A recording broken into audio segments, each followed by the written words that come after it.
नमस्कार, जय हिंद, जय भारत। दोस्तों, आज के सेशन में, आज के इस वीडियो में हम आपसे बात करेंगे पाषाण काल के विभाजन के संदर्भ में। दोस्तों, जैसा कि आप सभी लोग जानते हैं, स्टोन एज भारतीय दृष्टिकोण एवं विश्व के इतिहास के काल विभाजन में प्रथम विभाजन के अंतर्गत आता है। दोस्तों, यदि आप इतिहास का विभाजन करें, हिस्ट्री को यदि डिवाइड करें, तो दोस्तों जो स्टोन एज है, जो पाषाण काल है, ये सबसे पहले नंबर पे आता है। तो अब आपने देखा होगा अक्सर कि जब भी आप स्टोन एज को डिवाइड करते हैं, तो दोस्तों वह मुख्यतः palaeolithic age, mesolithic age, neolithic age के दृष्टिकोण से आप देखते हैं। लेकिन ऐसा नहीं था, पहले ऐसा कॉन्सेप्ट नहीं था। पहले कुछ इसके अलावा अन्य भी कॉन्सेप्ट थे, इनके बारे में दोस्तों आज हम इस वीडियो में जानेंगे। इसके पहले कि दोस्तों हम आज की इस वीडियो की शुरुआत करें, क्या कुछ चीजें थी उनको डिस्कस करें, तो दोस्तों आप यदि हमारे चैनल पर नए हो, चैनल सब्सक्राइब नहीं किया है मेरे दोस्त, तो चैनल को सब्सक्राइब करने के साथ ही बेल आइकन को प्रेस कर लें, जिससे कि दोस्तों आपके पास वीडियोस की लेटेस्ट नोटिफिकेशन सबसे पहले आप तक पहुंचती है। अब देखिए दोस्तों, जो आपका पाषाण काल टर्म है, आपको यहाँ पर जो पाषाण है, एक प्रकार से आपको दिख रहा होगा, ये उपकरण के बनाए जाने का एक माध्यम है। तो दोस्तों, जो इतिहास का विभाजन किया गया, सबसे पहले जो आधार बना, वह बना मनुष्य के द्वारा उपयोग में लाई जाने वाली जो उपकरण है, उनकी वस्तुओं के आधार पर। तो दोस्तों, जब सबसे पहले बार इतिहास का विभाजन किया गया, तो वहां पर जो आपके इतिहास का विभाजन किया गया था, वो इस आधार पर नहीं किया गया था कि भैया आपका प्री हिस्ट्री होगा, फिर आपका वहां पर क्या कहते हैं प्रोटो हिस्ट्री होगा, फिर हिस्ट्री होगा। नहीं, ऐसा नहीं था। जिस हिसाब से मनुष्यों ने जिन वस्तुओं का प्रयोग किया था, उनके आधार पर उनका नामकरण किया गया था। अर्थात मनुष्यों ने सबसे पहले पत्थर के औजारों का उपयोग किया, तो उनका नाम उन्होंने रख दिया पाषाण काल, अर्थात पत्थर के औजारों का काल। दूसरा, उसके पश्चात मनुष्यों ने कांसे का प्रयोग किया। जब आप आ जाते हैं सिंधु घाटी सभ्यता में, तो उसको हम लोग बोल देते हैं कांस्य काल, ठीक है। उसके पश्चात लोगों ने किया आपका लोहे का प्रयोग, तो उसको हम लोग बोल देते हैं लौह काल। बीच में कहीं कहीं पर आप देखेंगे कि तांबे का प्रयोग भी किया, तो उसको हम लोग बोल देते हैं ताम्र काल, या फिर तांबा एवं साथ में प्रयोग किया था पाषाण का, तो हम लोग उसको ताम्र पाषाण काल भी बोल देते हैं। लेकिन बाद में जो कॉन्सेप्ट आया, ये जो कि धातुओं के आधार पर ये चीजें वहां पे उन लोगों ने हटा दी। बाद में वहां पर जो हमको फाइंडिंग्स होती हैं, जिसमें हम लोग लिखित साक्ष्य के ऊपर, रिटन एविडेंस के ऊपर ज्यादा हम लोग फोकस करते हैं, तो उसके आधार पर फिर चीजें अलग हो गई। तो हम उन्हीं की चर्चा करेंगे। जैसा कि मैंने बोला कि पाषाण काल के मानव के हथियार पाषाण निर्मित होते थे, इसीलिए विद्वानों ने उस काल को पाषाण काल की संज्ञा दी। और पुरावशेषों को, मतलब जो हमको फाइंडिंग्स हुए, आर्कियोलॉजिकल जो फाइंडिंग्स हुई हैं, उनके त्रिकाल पद्धति, अर्थात जिसको हम लोग 3 एज सिस्टम बोलते हैं, उनके अनुसार वर्गीकरण करने का श्रेय डेनमार्क के संग्रहालय अध्यक्ष, म्यूजियम के जो चेयरमैन थे, जिनका नाम था क्रिश्चियन टॉमसन को जाता है। तो प्रश्न यह आपके एग्जाम में पूछा जा सकता है कल को कि पाषाण काल या फिर 3 एज सिस्टम के जनक कौन जाने जाते हैं, किसने त्रिकाल पद्धति को दिया था। तो वह कौन थे? डेनमार्क के संग्रहालय अध्यक्ष, जिनका नाम था क्रिश्चियन टॉमसन, उन्होंने किया था। और 1816 में 1816 में टॉमसन ने पहली बार पाषाण काल, कांस्य काल एवं लौह काल का त्रिवर्गीय विभाजन किया था। ध्यान रहे, उन्होंने जो विभाजन किया है, आप स्पष्टता देख सकते हैं नामों से ही कि पाषाण काल पहला, दूसरा उन्होंने कांस्य काल किया है, और तीसरा उन्होंने किया है लौह काल। तो आप एक प्रकार से देख सकते हैं कि वो दर्शा रहा है कि जो मानव हैं, उनके द्वारा उपयोग में लाए जाने वाली जो चीजें हैं, वस्तुएं हैं, ये उनके आधार पर उनका कर रहे हैं। तो ये पहले ऐसे व्यक्ति थे जिन्होंने त्रिकाल पद्धति दिया, और मानव के द्वारा उपयोग में लाई जाने वाली जो चीजें हैं, उनके आधार पर उन्होंने इतिहास का विभाजन किया। और इसके पश्चात सर्वप्रथम 1865 में, 1865 में जॉन लुबक नामक एक महत्वपूर्ण विद्वान आते हैं, जिन्होंने पाषाण काल का विभाजन जो है, यह पूर्व पाषाण काल एवं नव पाषाण काल में किया। अब देखिए, यहां पर 2 चीजें हैं। इन्होंने जो पाषाण काल को विभाजित किया है, जॉन लुबक ने, किसने? जॉन लुबक ने। तो पाषाण काल को इन्होंने 2 भागों में विभाजित किया। किसमें किसमें भाई? तो इन्होंने किया है पूर्व पाषाण काल में, पूर्व पाषाण काल में, जिसको हम लोग पैलियोलिथिक पीरियड भी बोल सकते हैं, ठीक है। और दूसरा इन्होंने किया है नव पाषाण काल में।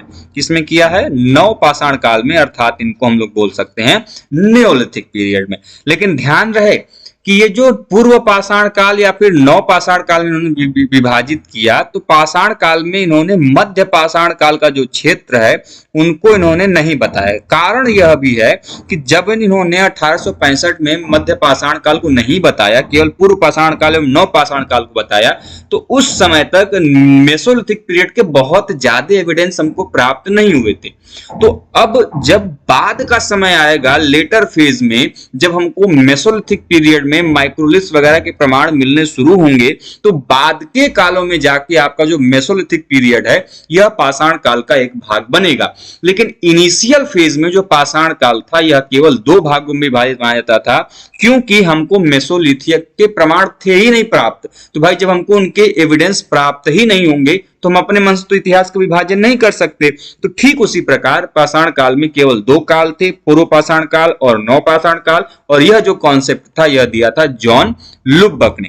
अब आप हमें कॉन्सेप्ट के लिए बताएंगे वीडियो में, कमेंट बॉक्स में जल्दी से बताइए कि भारतीय परिदृश्य में या फिर विश्व इतिहास के विभाजन में जो मध्य पाषाण काल का कॉन्सेप्ट है यह किसके द्वारा पहली बार दिया गया, और इतिहास के विभाजन में, पाषाण काल के विभाजन में जो मध्य पाषाण काल है इसको कब जोड़ा गया, ये आप हमें कमेंट बॉक्स के माध्यम से बताएंगे।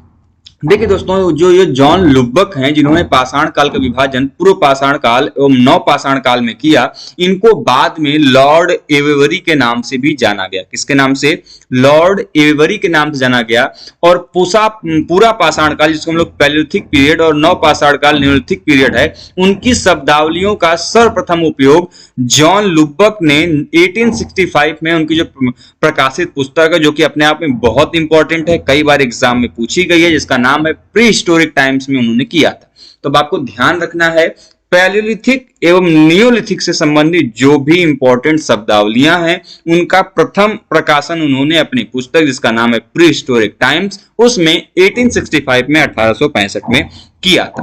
और जब आप देखेंगे कि पाषाण काल जो है यह 2 भागों में विभाजित हो रहा है, पूरा पाषाण काल और पूरा पाषाण काल और नव पाषाण काल में, तो इसके पश्चात आते हैं लार्तेत महोदय। नाम क्या है? लार्तेत महोदय। और लार्तेत महोदय ने जो पूरा पाषाण काल है इसका विभाजन उन्होंने आगे 3 अन्य महत्वपूर्ण भागों में किया। कौन कौन से भैया? तो वह नाम आप ध्यान में रखेंगे। वह नाम है आपका प्रारंभिक या फिर निम्न पूरा पाषाण काल, मध्य पाषाण काल और उच्च पूर्व पाषाण काल। तो ये 3 भागों में उन्होंने विभाजित किया। किसने? लार्तेत महोदय ने। आप आसानी से यहाँ पर देख सकते हैं, मैं समझा सकता हूं आपको। ध्यान से देखिएगा भाई, है क्या महत्वपूर्ण चीज कि पाषाण काल है, पाषाण काल को 3 भागों में बांटा गया, पूरा पाषाण काल, मध्य पाषाण काल और नव पाषाण काल। लेकिन ध्यान रहे, जब जॉन लुबक ने बांटा था तो उस समय मध्य पाषाण काल का कॉन्सेप्ट नहीं था, केवल पूरा पाषाण काल और नव पाषाण काल का कॉन्सेप्ट था। लेकिन वर्तमान परिदृश्य में यदि हम देखते हैं पूरा पाषाण काल, मध्य पाषाण काल एवं नव पाषाण काल को, तो जो पूरा पाषाण काल का टाइम पीरियड माना जाता है वह माना जाता है मोटे मोटे तौर पे 6 लाख से लेकर 10,000 ईसा पूर्व के मध्य में। वहीं पर मध्य पाषाण काल की बात करें तो 10 या फिर 8,000 ईसा पूर्व से 4,000 ईसा पूर्व तक, और नव पाषाण काल जो है ये भारतीय परिदृश्य में 4,000 ईसा पूर्व से 1,000 ईसा पूर्व तक जाता है। अब जैसा कि मैंने कहा कि पाषाण काल को जो लुबक थे इन्होंने केवल 2 भागों में विभाजित किया था, पूरा पाषाण काल और नव पाषाण काल में। लेकिन जो पूरा पाषाण काल ये है, पूरा पाषाण काल को आगे लार्तेत ने पुनः 3 भागों में विभाजित किया था, तो जो कि आपके निम्न पूर्व पाषाण काल यह पहला है, दूसरा मध्य पूर्व पाषाण काल यह दूसरा है, और तीसरा उच्च पूर्व पाषाण काल यह क्या है? यह तीसरा है।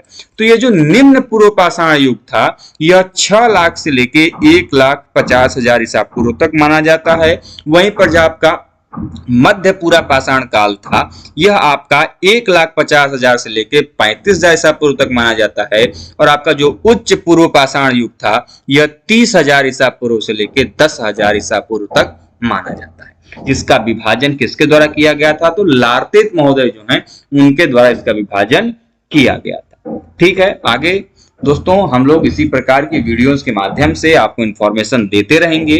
उम्मीद करते हैं दोस्तों कि आज की यह जो वीडियो है पाषाण काल का विभाजन का आधार क्या था, किस प्रकार से जो ये इतिहास के विभाजन का कॉन्सेप्ट है ये आया, हम लोगों ने इसके बारे में थोड़ा सा डिस्कस किया। दोस्तों हम लोगों ने पिछले वीडियो में पाषाण काल क्या है और पाषाण काल का विभाजन किस प्रकार से किया गया है दोस्तों, हम लोगों ने उसकी चर्चा की थी। जिसके एक दौरान दोस्तों हम लोगों ने आपको बताया था कि दोस्तों जो पाषाण काल है वो मुख्यतः 3 भागों में विभक्त है, जिसको दोस्तों हम लोग क्रमशः पूरा पाषाण काल, मध्य पाषाण काल और नव पाषाण काल के रूप में जानते हैं। जिसको दोस्तों यदि हम इंग्लिश टर्मिनोलॉजी बताएं तो palaeolithic period, Mesolithic period and Neolithic period के रूप में जानते हैं। अब ध्यान रहे दोस्तों, जब भी आप पाषाण काल पढ़ेंगे तो कुछ ऐसे टर्म है जिसमें आप कंफ्यूज होते हैं, जिसमें दोस्तों आपका मध्य पूर्व पाषाण काल और निम्न पूर्व पाषाण काल और उच्च पूर्व पाषाण काल। ध्यान रहे दोस्तों, जब भी आप ये टर्म पढ़ेंगे तो यह पूरा पाषाण काल के दोस्तों फर्दर ये डिवीजन है। ध्यान रहे, जैसे मैंने पहले ही बताया कि पाषाण काल 3 भागों में विभाजित है, पूरा पाषाण काल, मध्य पाषाण काल और नव पाषाण काल। बाद में दोस्तों जब हमको नए नए साक्ष्य प्राप्त हुए, जब नए नए फाइंडिंग्स प्राप्त हुए दोस्तों, तो पूरा पाषाण काल को विद्वानों ने फिर 3 भागों में बांटा, जो कि दोस्तों क्रमशः निम्न पूर्व पाषाण काल, मध्य पूर्व पाषाण काल और उच्च पूर्व पाषाण काल के रूप में जानते हैं। जिसको हम लोग दोस्तों lower palaeolithic period, middle palaeolithic period और अपर पैलेलिथिक पीरियड के नाम से जानते हैं। तो ये जो चीजें हैं आप ध्यान में रखेंगे।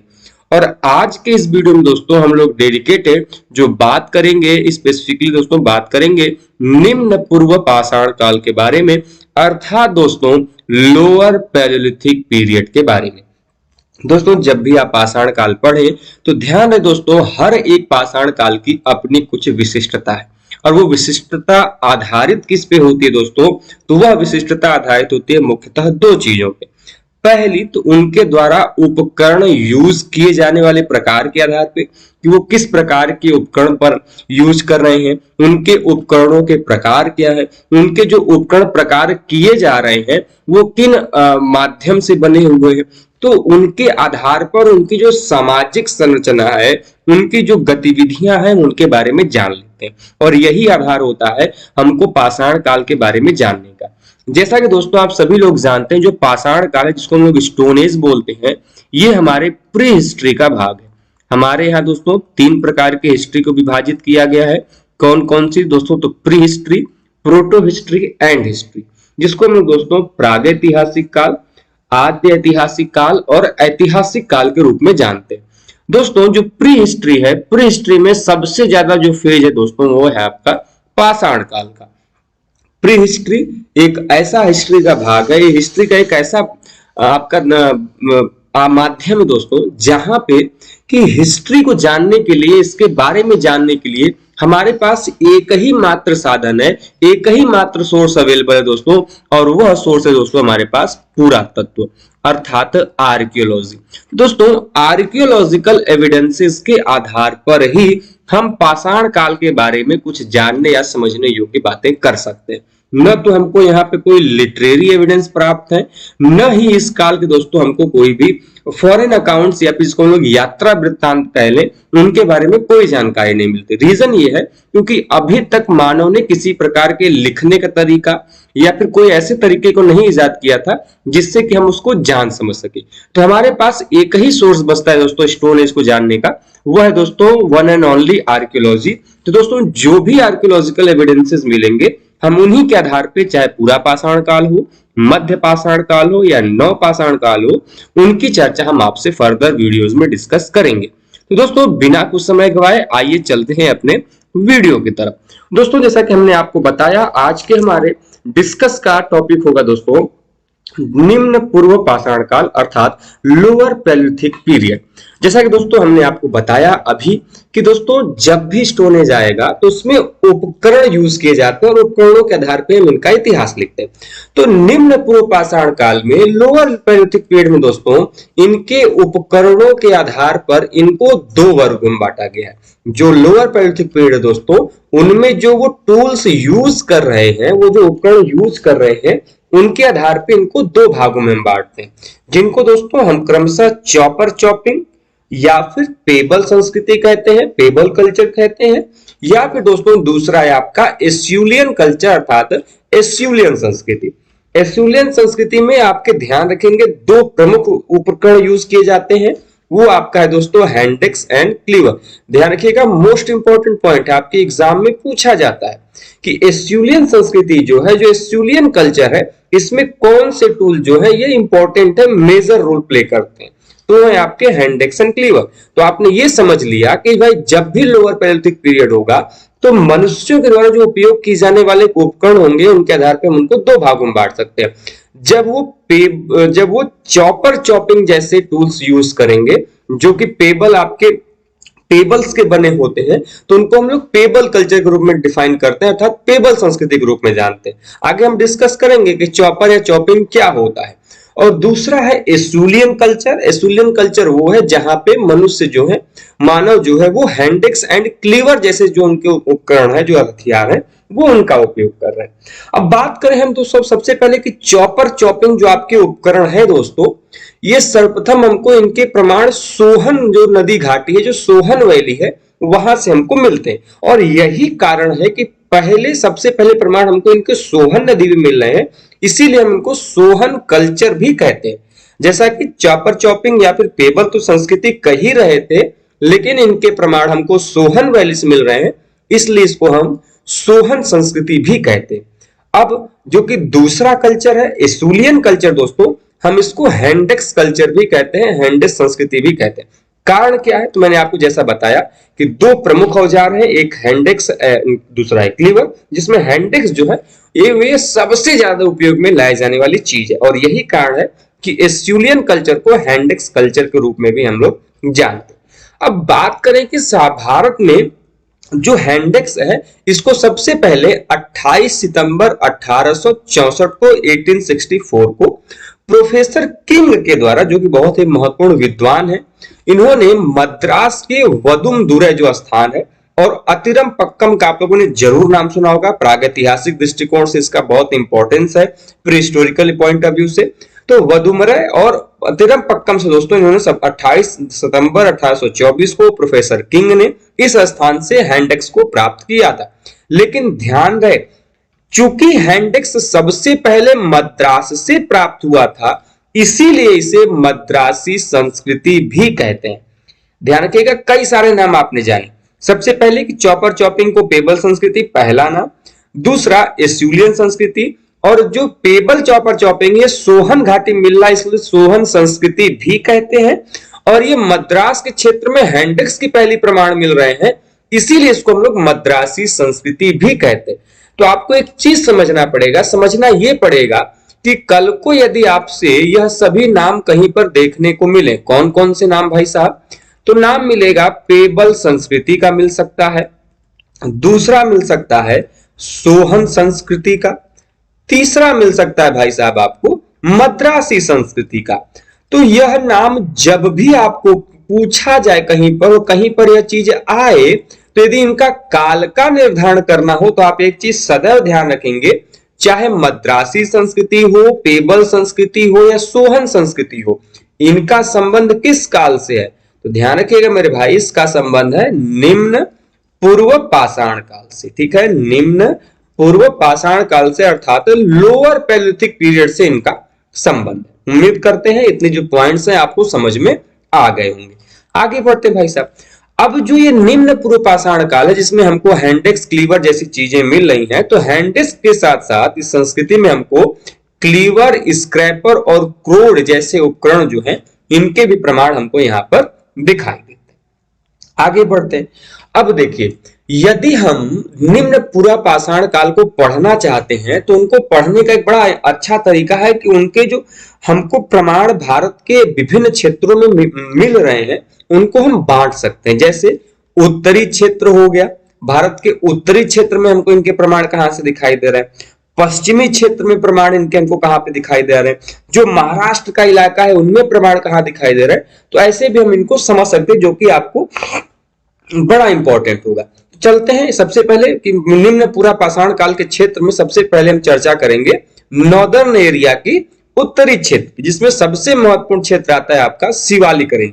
हमने जब आपको मानव की उत्पत्ति पढ़ा रहे थे, तो वहां पे हमने आपको कुछ महत्वपूर्ण मानव के उद्भव के साक्ष्य शिवालिक क्षेत्र से बताए थे, जिसमें हमने आपको रामापिथिकस, शिवापिथिकस और ब्रह्मपिथिकस का नाम बताया था, जो कि अपने आप में बड़ा इंपॉर्टेंट है। हनुमानापिथिकस भी मिलता है। कई सारे जो है मानव के प्रकार हमको इस शिवालिक क्षेत्र में दिखाई देते हैं, जो कि भारतीय उपमहाद्वीप के दृष्टिकोण से मानव उद्भव के बड़े महत्वपूर्ण साक्ष्य हैं, जो कि हमने उस वीडियो में मानव के जो उद्भव एवं विकास वाला वीडियो है उसमें डिस्कस किया था। आप चाहें तो उस चीज को देख सकते हैं। फिलहाल वापस आते हैं कि भारतीय निम्न पुरापाषाण काल के क्षेत्र में जो शिवालिक क्षेत्र है, इसमें क्या दिखाई देता है भाई साहब। तो यहां से शिवालिक क्षेत्र से दोस्तों या उत्तरी क्षेत्र से हमको सोहन संस्कृति के अवशेष मिलते हैं। अब आप कंफ्यूज ना हो सोहन संस्कृति, तो ध्यान रखिएगा, थोड़ा सा बस पीछे चले जाइए। सोहन संस्कृति इसलिए कहते हैं क्योंकि इनके प्रमाण हमको सोहन नदी घाटी से मिलते हैं। तो सोहन नदी घाटी से मिलने के कारण ही इनको हम क्या कह रहे हैं, सोहन संस्कृति कह रहे हैं, इसलिए कंफ्यूज नहीं होंगे। तो यहां से सोहन संस्कृति के प्रमाण मिलते हैं। और ये सोहन नदी हम आपको बता रहे हैं, ये सिंधु नदी की एक सहायक नदी है। और शिवालिक पहाड़ियों में स्थित जो आपका पोतवार पठार है दोस्तों, इस पर सोहन नदी जो है ये सूख गई है। ऐसी झील जो जम जाए उसको कश्मीर घाटी में करेवा कहते हैं। क्या कहते हैं, करेवा कहते हैं। और जब आप सोहन घाटी का अध्ययन करेंगे तो सोहन घाटी में कुल हमको 5 वेदिकाओं के प्रमाण मिलते हैं, 5 स्तरों के प्रमाण मिलते हैं, जिनका जो निर्माण है दोस्तों यह विभिन्न हिमकाल अर्थात आइस एज में हुआ था। और जब आप इनके स्ट्रेट्स को या फिर इनके जब स्तर जो है, जो इनके वेदिकाएं हैं, जब इनको आप अध्ययन करेंगे तो इस घाटी में आपको विभिन्न प्रकार के उपकरण, जिसमें आपके पेबुल हो गए, चॉपर चॉपिंग हो गए, हैंडेक्स उपकरण हो गए, इत्यादि ये उपकरण हमको मिलते हैं। अब ध्यान रहे, इस जो क्षेत्र है, जिन उपकरणों के हम आपकी बात कर रहे हैं, चाहे पेबल, चॉपर चॉपिंग, हैंडेक्स की बात कर रहे हैं, इन उपकरणों का निर्माण किससे हुआ, ये बड़ा इंपॉर्टेंट फैक्ट है। ध्यान रखिएगा, आपके एग्जाम के लिए बहुत इंपॉर्टेंट है। हालांकि मैंने अंडरलाइन किया हुआ है, इसलिए आप ध्यान रखेंगे। तो ये जो क्षेत्र है, इनमें जो उपकरण हमको मिलते हैं, यह क्वार्टजाइट अर्थात स्फेटिक हिंदी में बोलते हैं, ये उनके बने हुए हैं। तो निम्न पुरापाषाण काल के उत्तरी क्षेत्र जो शिवालिक क्षेत्र है, जो सोहन वैली का क्षेत्र है, उनसे जो हमको जो उपकरण प्राप्त होते हैं वो किस पत्थर के बने हुए हैं, तो वो क्वार्टजाइट स्फेटिक पत्थर के बने हुए। अब आइए कुछ डिस्कस कर लेते हैं भाई साहब, कुछ इंपॉर्टेंट फैक्ट आपके। तो 1928 में 1928 में डी.एन. वाडिया, बहुत इंपॉर्टेंट पुरातत्वविद है, ध्यान रखिएगा, डी.एन. वाडिया बहुत इंपॉर्टेंट, इनका सोहन वैली पे बड़ा जबरदस्त काम है। तो डी.एन. वाडिया ने दोस्तों सबसे पहली बार सोहन वैली में सबसे पहला उत्खनन किया। किसने, डी.एन. वाडिया में। और यही कारण है कि इन्होंने सबसे पहला उत्खनन किया, इसीलिए इनको सोहन घाटी का पितामह बोलते हैं, फादर ऑफ सोहन वैली किसे कहते हैं, डी.एन. वाडिया। कारण क्या है, क्योंकि इन्होंने 1928 में 1928 में सोहन घाटी में सबसे पहला उत्खनन किया। वहीं पर 2 साल बाद 1930 में 1930 में के.आर.यू. टॉड, जो कि एक अन्य बड़े महत्वपूर्ण पुरातत्वविद है, इन्होंने सोहन घाटी का एक क्षेत्र है पिंडघेब, क्या क्षेत्र नाम है भाई, पिंडघेब, इस पिंडघेब का उत्खनन उन्होंने किया है। तो 1930 में के.आर.यू. टॉड ने सोहन घाटी के पिंडघेब के क्षेत्र का उत्खनन किया था। वहीं पर 1928 में सोहन घाटी का पहला उत्खनन किसने किया था, तो वो डी.एन. वाडिया ने किया। आगे बढ़ते 5 साल बाद अर्थात 1935, ये ईयर जो है सोहन वैली के लिए सबसे जबरदस्त है। कारण क्या है भाई साहब, कारण कुछ ये है कि इस घाटी में सबसे महत्वपूर्ण अनुसंधान दल, मतलब रिसर्च वर्क की एक टीम यहां पर पहुंचती है, जिसका नाम था एल कैम्ब्रिज अभियान दल। ये टीम इतनी जबरदस्त होती है कि इसने पूरे सोहन वैली न बल्कि भारत के विभिन्न इलाके, जिन्होंने जो कि इतिहास प्री हिस्ट्री के लिए बहुत इंपॉर्टेंट मायने रखते हैं, इन्होंने उस पर अपना बड़ा जबरदस्त काम किया।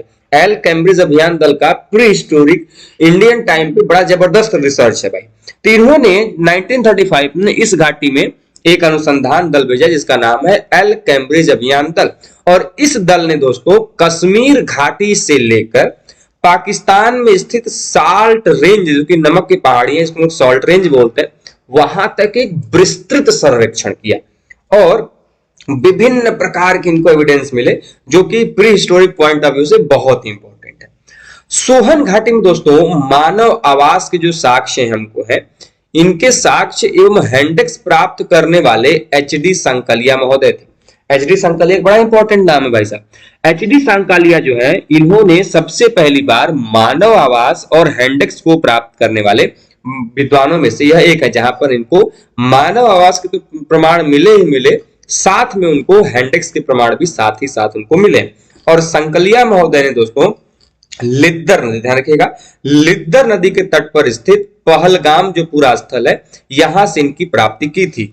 अब देखिए प्रश्न किस प्रकार से बन सकता है कि जो एचडी संकलिया है, इन्होंने कहां से मानव आवास के साथ हैंडेक्स की प्राप्ति की थी, तो ध्यान रखिएगा पहलगाम से, या फिर पहलगाम दे देगा कि वहां से मानव आवास या फिर हैंडेक्स की प्राप्ति किसने की, नाम पूछेगा दोस्तों तो ध्यान रखिएगा एचडी सांकालिया महोदय के द्वारा किया गया।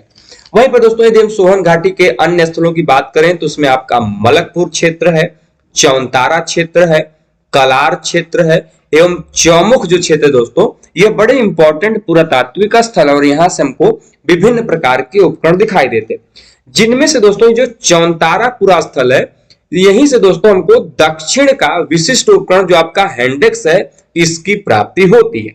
ध्यान रहे दोस्तों, चौंतारा इसलिए भी प्रसिद्ध है, कारण यह है कि हैंडेक्स जो हमको सबसे पहली बार मिले थे, मैंने अभी कुछ देर पहले बताया, वह क्षेत्र था आपका अतिरम पक्कम। क्या है? अतिरम पक्कम। अतिरम पक्कम जैसा कि आप सभी लोग जानते हैं, यह दक्षिण भारत में स्थित है और हैंडेक्स जो है मुख्यतः पहले कहां यूज किए जाते थे? दक्षिण भारतीय क्षेत्रों में। लेकिन चौंतारा एक ऐसा स्थल है जो कि उत्तर एवं दक्षिण की परंपराओं का मिलन स्थल माना जाता है। मतलब यह है कि दक्षिण भारत में जो उपकरण बनाने की परंपरा थी और इधर उत्तर भारत में जो उपकरण बनाने की परंपरा थी, चौंतारा यह पूरा स्थल माना जाता है जो कि उत्तर और दक्षिण दोनों परंपराओं को एक साथ दर्शाता है। यही कारण है कि चौंतारा को उत्तर एवं दक्षिण की परंपराओं का मिलन स्थल भी कहा जाता है। और अटक का जो गरियाल क्षेत्र, ध्यान रखिएगा बड़ा इंपॉर्टेंट है, गरियाल क्षेत्र से दोस्तों हमको एक घिसा हुआ क्लीवर जो है, इसकी भी प्राप्ति हमको यहां से हुई है। ठीक है, आगे बढ़ते हैं। अब देखिए सर्वाधिक पाषाण औजारों के संदर्भ एवं तिथियों की जो साक्ष्य है हमको किस क्षेत्र से मिले हैं, तो वह शिवालिक क्षेत्र से मिले हैं। वहीं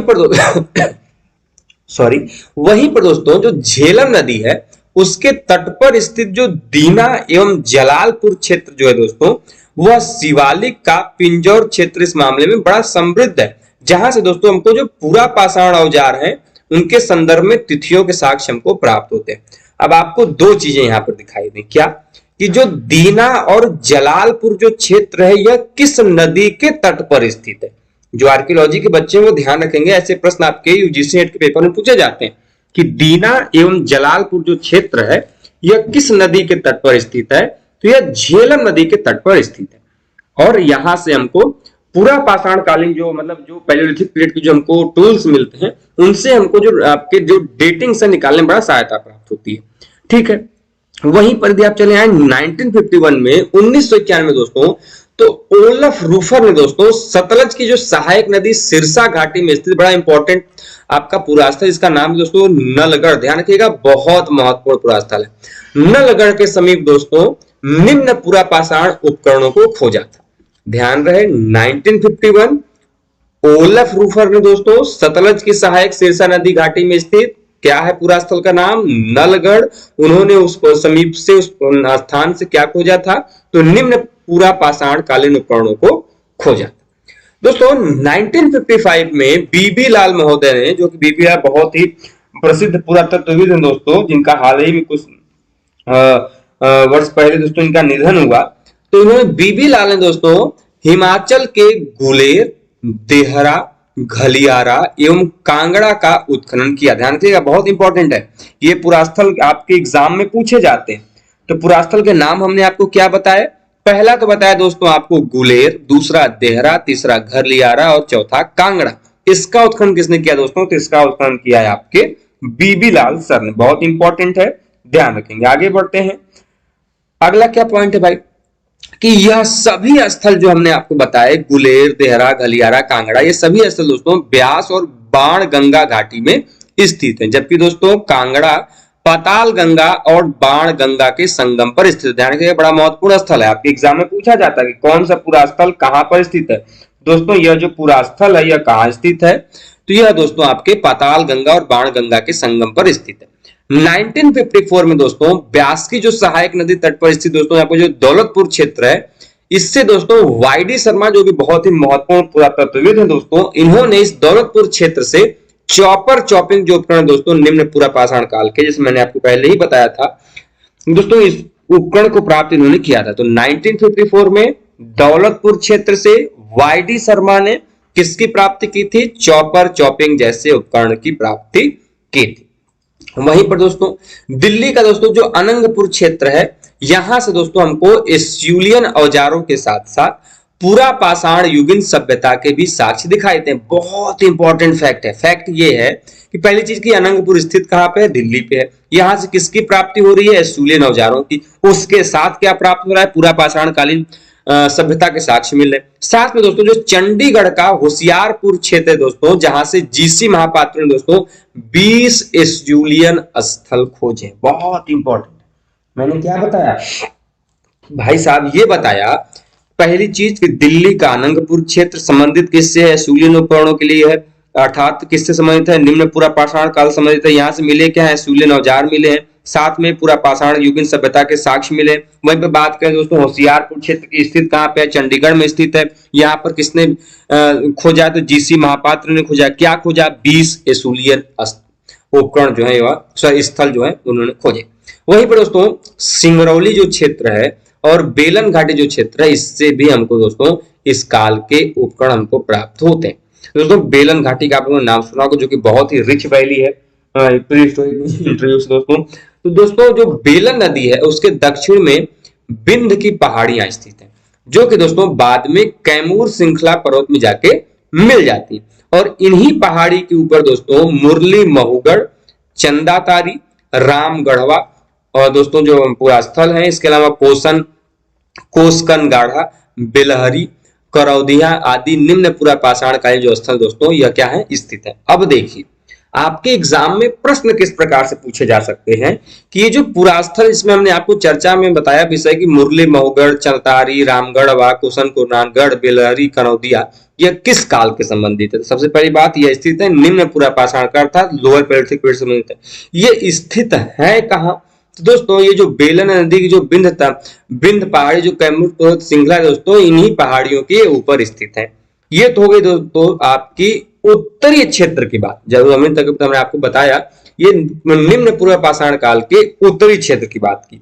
वहीं पर दोस्तों यदि हम बात करें निम्न पूर्व पाषाण काल के संबंध में पश्चिमी क्षेत्र की, वेस्टर्न एरिया की, वेस्टर्न रेंज की दोस्तों, पश्चिमी क्षेत्र में दोस्तों राजस्थान का क्षेत्र प्रमुख रूप से आता है, जिसमें दोस्तों आपका जायल हो गया, अमरापुरा हो गया, डिडवाना जो कि अपने आप में बड़ा इंपॉर्टेंट है, सिंघी तालाब पूछा जाता है, यह भी इंपॉर्टेंट है। सिंघी तालाब, 16R ड्यून, सोनिता, भैंसोरगढ़ से प्रश्न आपसे कई बार बनते हैं, जनकपुरा, गंभीर नदी पर स्थित चित्तौड़गढ़ एवं विराज नदी पर स्थित दोस्तों जो नागरी है, यह प्रमुख निम्न पूरा पाषाणिक स्थल है। सभी के नाम याद रखेंगे, स्थित कहां पर है इनके नाम याद रखेंगे, साथ में यह किस काल के हैं यह नाम आप जरूर ध्यान रखेंगे। दोस्तों राजस्थान के नागौर जो जिले में स्थित, जैसा कि मैंने आपको पहले ही बताया, जो डिडवाना है, यहां से प्राप्त भूतात्विक जमाओं को दोस्तों 3 भागों में विभाजित किया गया, जो कि दोस्तों क्रमशः जायल जमाव, दूसरा अमरापुरा जमाव और तीसरा डिडवाना जमाव। तीनों के नाम ध्यान रखेंगे, आपके एग्जाम में पूछा जा सकता है कि निम्नलिखित में से कौन सा नहीं है। तो जायल, अमरापुरा और डिडवाना जमाव कहां से प्राप्त हुए? राजस्थान के नागौर जिले में स्थित डिडवाना। महत्वपूर्ण है, निम्न पूरा पाषाण काल से संबंधित है। वहीं पर दोस्तों जो जोधपुर का इलाका है राजस्थान का, वहां के निकट स्थित दोस्तों जो मोगरा पठार है, जो कि पूरा पाषाण युगीन प्रस्तुत औजारों के निर्माण का कार्यशाला था दोस्तों, यह अपने आप में बड़ा महत्वपूर्ण पुरास्थल है। कारण यह है क्योंकि दोस्तों यहाँ पर हमको पैलेolithic पीरियड के जो टूल्स थे उनके बनाए जाने की एक फैक्ट्री के रूप में हमको यह पता चलता है। कौन सा दोस्तों? मोगरा पहाड़ स्थित कहाँ पे है? जोधपुर के निकट स्थित है। वहीं पर दोस्तों गुजरात की जो साबरमती घाटी है दोस्तों, इसमें स्थित जो प्रमुख पुरास्थल दोस्तों वो हडोल है, पद्ममाली है, बीरपुर है दोस्तों, जो सौराष्ट्र कठियावाड़ के दोस्तों जो भदर, हिरण और कालूबार है दोस्तों, इस काल के प्रमुख स्थल है। वहीं पर दोस्तों बात करें समढियाड़ा में दोस्तों जो है गुजरात में स्थित पाषाणिक स्थल के रूप में जाना जाता है। ये तो हो गई बात दोस्तों पश्चिमी क्षेत्र की, जो कि आपको मैंने कुछ महत्वपूर्ण पुरास्थलों के नाम बताए, जिसमें दोस्तों डिडवाना को आप खासकर ध्यान रखेंगे, जायल, अमरापुरा और डिडवाना जमाव के लिए। वहीं पर आते हैं दोस्तों मध्य क्षेत्र की बात करने के लिए। तो मध्य क्षेत्र में दोस्तों आप लोगों ने अरुण सोनकिया का नाम जरूर सुना होगा। दोस्तों अरुण सोनकिया ने मध्य प्रदेश के दोस्तों जो होशंगाबाद जिला है वहां पर स्थित एक हथनौरा नामक बहुत ही महत्वपूर्ण स्थल है जो कि नर्मदा वैली में स्थित है, नर्मदा नदी घाटी में स्थित है। और यहां से दोस्तों अरुण सोनकिया ने असूलियन औजारों के साथ साथ, ध्यान रखिएगा, मानव कपाल एवं हाथियों के जीवाश्म की प्राप्ति की। बड़ा महत्वपूर्ण है, आपसे एग्जाम में प्रश्न पूछा जाता है कि पहली चीज की हथनौरा से मानव कपाल की प्राप्ति किसने की? अरुण सोनकिया ने की। जो मानव कपाल की प्राप्ति हुई है यह स्थित है कहाँ? हथनौरा या फिर नर्मदा घाटी में स्थित है। इनके साथ हमको कौन से औजार मिले हैं? तो इनके साथ हमको असूलियन औजारों की प्राप्ति होती है। चूंकि दोस्तों जो पशुओं के जीवाश्म है सर्वप्रथम नर्मदा घाटी में मिले, इसीलिए हमको जो भी पशुओं के जीवाश्म यहाँ से मिले हैं हम उनको नर्मदेंसिस नाम से हम लोग कहते हैं, नर्मदिकस कहते हैं। ठीक है, जो भी पशु प्राप्त हुए दोस्तों इनमें हमको भैंसा, दरियाई घोड़ा, हाथी, घोड़ा इत्यादि के जीवाश्म हमको प्राप्त हुए हैं।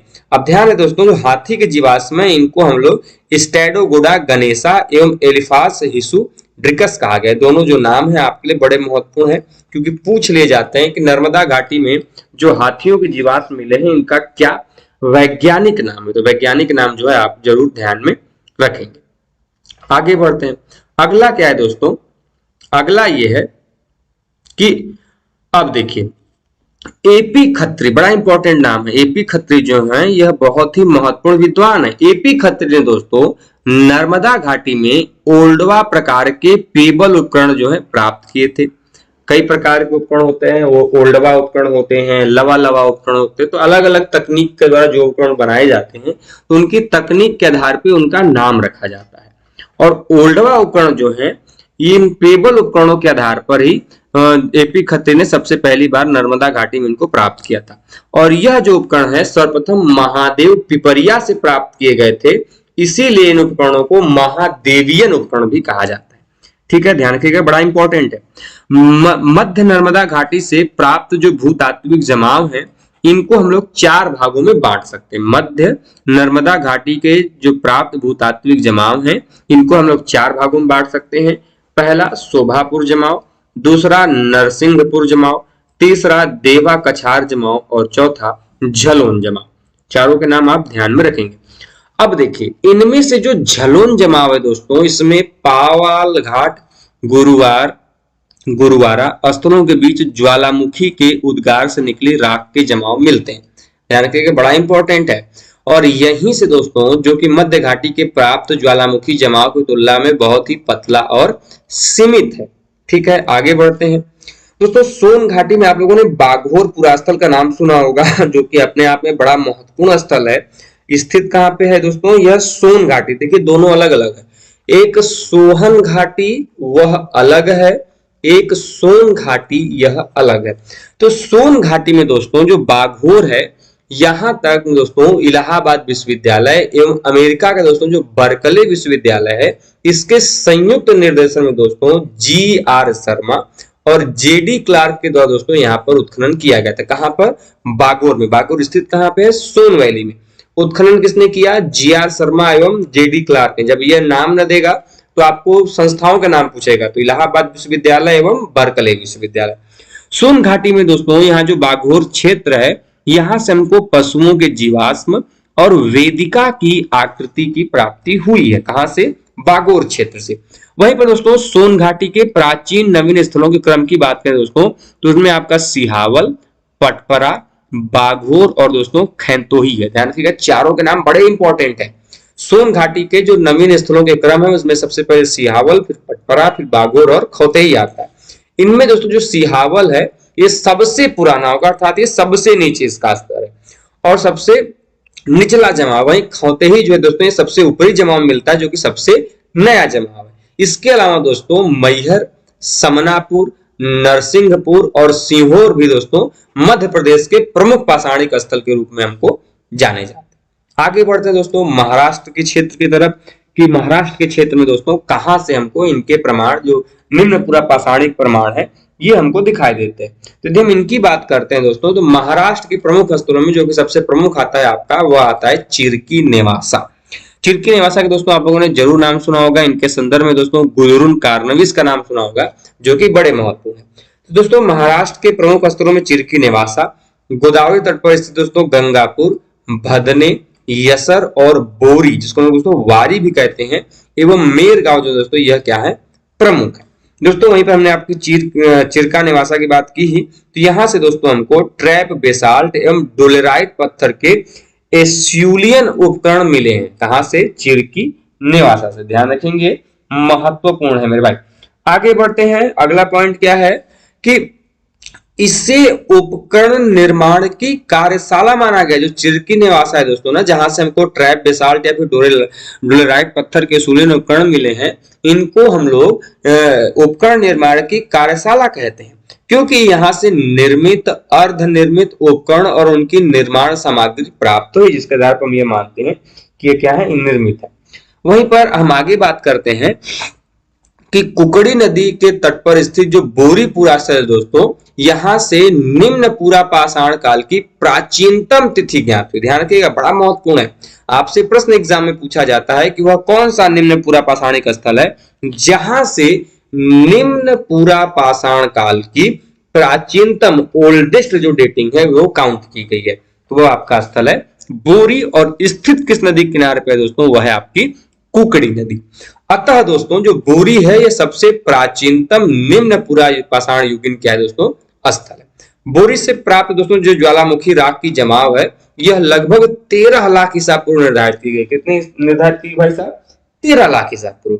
ठीक है, और यहीं से दोस्तों बोरी के निकट ही दोस्तों नीम गांव और पिंपलवाड़ी क्षेत्र है दोस्तों, जो कि पूरा पाषाण युग के 5 प्रमुख स्थल प्राप्त हमको यहाँ से हुए। ये तो बात हो गई दोस्तों महाराष्ट्र क्षेत्र की। अब अंतिम क्षेत्र जो है दोस्तों बचता है आपका दक्षिण क्षेत्र। आइए उसकी चर्चा कर लेते हैं। दोस्तों निम्न पूरा पाषाण काल में जो दक्षिण क्षेत्र है, यहां से दोस्तों कर्नाटक के लखामपुर, अनागवाड़ी, देखिएगा अनंगबाड़ी वो अलग था, अनागबाड़ी अलग है। ये है यदुरवाड़ी, यदियापुर और हुसंगी। यदियापुर और हुसंगी जो है दोस्तों, ये दोनों अलग अलग बड़े महत्वपूर्ण है। ये आंध्र प्रदेश के प्रकाशम, गिद्दलूर, नेल्लोर और करीमपुर। वहीं पे बात करें दोस्तों तमिलनाडु में, तो तमिलनाडु में पल्लवरम, अतिरमपक्कम, बदमदुरै और मानाज कारण और चिंगलपेट जिले में स्थित जो दोस्तों गुडियम गुफा है, इस काल के हमको उपकरण यहाँ से प्राप्त होते हैं। तो आपने कुछ ऐसे महत्वपूर्ण पुरास्थलों के नाम जाने जो कि यह स्थित कहाँ पे है और किस काल से संबंधित है, आपको जरूर जानना चाहिए। तो उनमें कुछ महत्वपूर्ण पुरास्थल है, इसमें आपका यदियापुर, होसंगी, प्रकाशम, गिद्दलूर, पल्लवरम, अतिरमपक्कम और गुडियम गुफा कहाँ पर स्थित है, इसको आप जरूर ध्यान में रखें। दोस्तों गुडियम गुफा के उत्खनन में केडी बनर्जी, ध्यान रखिएगा नाम मैं बोल रहा हूं, केडी बनर्जी। दोस्तों केडी बनर्जी ने कराया था। गुडियम गुफा के उत्खनन किसके द्वारा कराया गया था? केडी बनर्जी द्वारा कराया गया था। वहीं पर दोस्तों आपका अतिरमपक्कम जो कि बहुत ही इंपॉर्टेंट रिच आर्कियोलॉजिकल साइट है, यहां से दोस्तों हमको असूलियन औजारों के साथ साथ जंतुओं के कुल 17 पद चिन्हों की प्राप्ति है। जंतुओं की प्राप्ति नहीं है, उनकी पद चिन्हों की प्राप्ति हुई है। अतिरमपक्कम से दोस्तों हमको 3 जंतुओं के दांतों के जीवाश्म प्राप्त हुए हैं, जो क्रमशः दोस्तों घोड़े जैसे जानवर को दर्शाते हैं, नील गाय को दर्शाते हैं और जो जल भैंसा है उनको बताते हैं। ये कुछ फाइंडिंग्स थी। तो दोस्तों यदि हम ये कहें कि उत्तर भारत के गांगेय क्षेत्र एवं दक्षिण के केरल को छोड़कर अधिकांश भाग जो है दोस्तों भारतीय क्षेत्र के, वह निम्न पूरा पाषाण काल के उपकरण दोस्तों हमको वहां से मिले हैं। दोस्तों पूर्वी क्षेत्र में पश्चिम बंगाल का दोस्तों जो वाकुड़ा क्षेत्र है, पुरुलिया क्षेत्र है, वीरभूमि और मिदनापुर क्षेत्र है दोस्तों, यहां से भी हमको इनके प्रमाण जो है वो दिखाई देते हैं। दोस्तों उड़ीसा का मयूरभंज में स्थित आपका कुलियाना से भी दोस्तों निम्न पूरा पाषाण कालीन उपकरण प्राप्त हुए हैं। यहीं से दोस्तों डारी, डुंगरी और नुआबेरी आदि प्रमुख पूरा पाषाण कालीन वो जो उपकरण है यहाँ से हमको प्राप्त होते हैं। लघु पाषाण उपकरण दोस्तों हमको उड़ीसा के बुधा, बलंगा और ब्राह्मणी नदियों घाटी से हमको इनकी प्राप्ति होती है। दोस्तों हम लोगों ने इस प्रकार से कुछ महत्वपूर्ण जो आपके निम्न पूरा पाषाण कालीन उपकरण हैं उनके बारे में बात किया। निम्न पूरा पाषाण से संबंधित कुछ महत्वपूर्ण चीजों को हम लोगों ने जानने और समझने का प्रयास किया। दोस्तों आज के सेशन में, आज के इस वीडियो में हम आपसे बात करेंगे मध्य पूर्व पाषाण काल की अर्थात मिडिल पैलियोलिथिक पीरियड की। दोस्तों जैसा कि आप सभी लोग जानते हैं, जो स्टोन एज है दोस्तों भारत में जो पाषाण काल है उसको 3 भागों में बांटा जाता है, पूर्व पाषाण काल, मध्य पाषाण काल और नवपाषाण काल में। दोस्तों जो ये पूर्व पाषाण काल का एरा है दोस्तों, उसको भी फर्दर हम लोग 3 भागों में डिवाइड करते हैं, जिसको दोस्तों हम लोग मुख्यतः निम्न पूर्व पाषाण काल, मध्य पूर्व पाषाण काल और उच्च पूर्व पाषाण काल के नाम से जानते हैं। दोस्तों हम लोगों ने पिछले वीडियोस में निम्न पूर्व पाषाण काल अर्थात लोअर पैलियोलिथिक पीरियड की जो भी इंपॉर्टेंट खोज थी, जो भी इंपॉर्टेंट आर्कियोलॉजिकल साइट्स थी, कहां से क्या कुछ मिला है दोस्तों, उन सभी चीजों की दोस्तों डिटेल में चर्चा हम लोगों ने कर लिया था। और उसी के क्रम में दोस्तों आज आगे बढ़ते हुए आज के इस क्लास में दोस्तों हम आपसे बात करेंगे मध्य पूर्व पाषाण काल अर्थात मिडिल पैलियोलिथिक पीरियड की। दोस्तों यदि हम सबसे पहले आते हैं कि मध्य पूर्व पाषाण काल का क्या कुछ काल अवधि रहा होगा, क्या कुछ डेटिंग जाती है दोस्तों, मध्य पूर्व पाषाण काल की डेटिंग जाती है दोस्तों 1.5 लाख से 35,000 ईसा पूर्व तक। जी दोस्तों 1.5 लाख से 35,000 ईसा पूर्व पहले तक का दोस्तों जो काल था, यह मध्य पूर्व पाषाण काल का काल माना जाता है, अर्थात मिडिल पैलियोलिथिक का काल यह माना जाता है।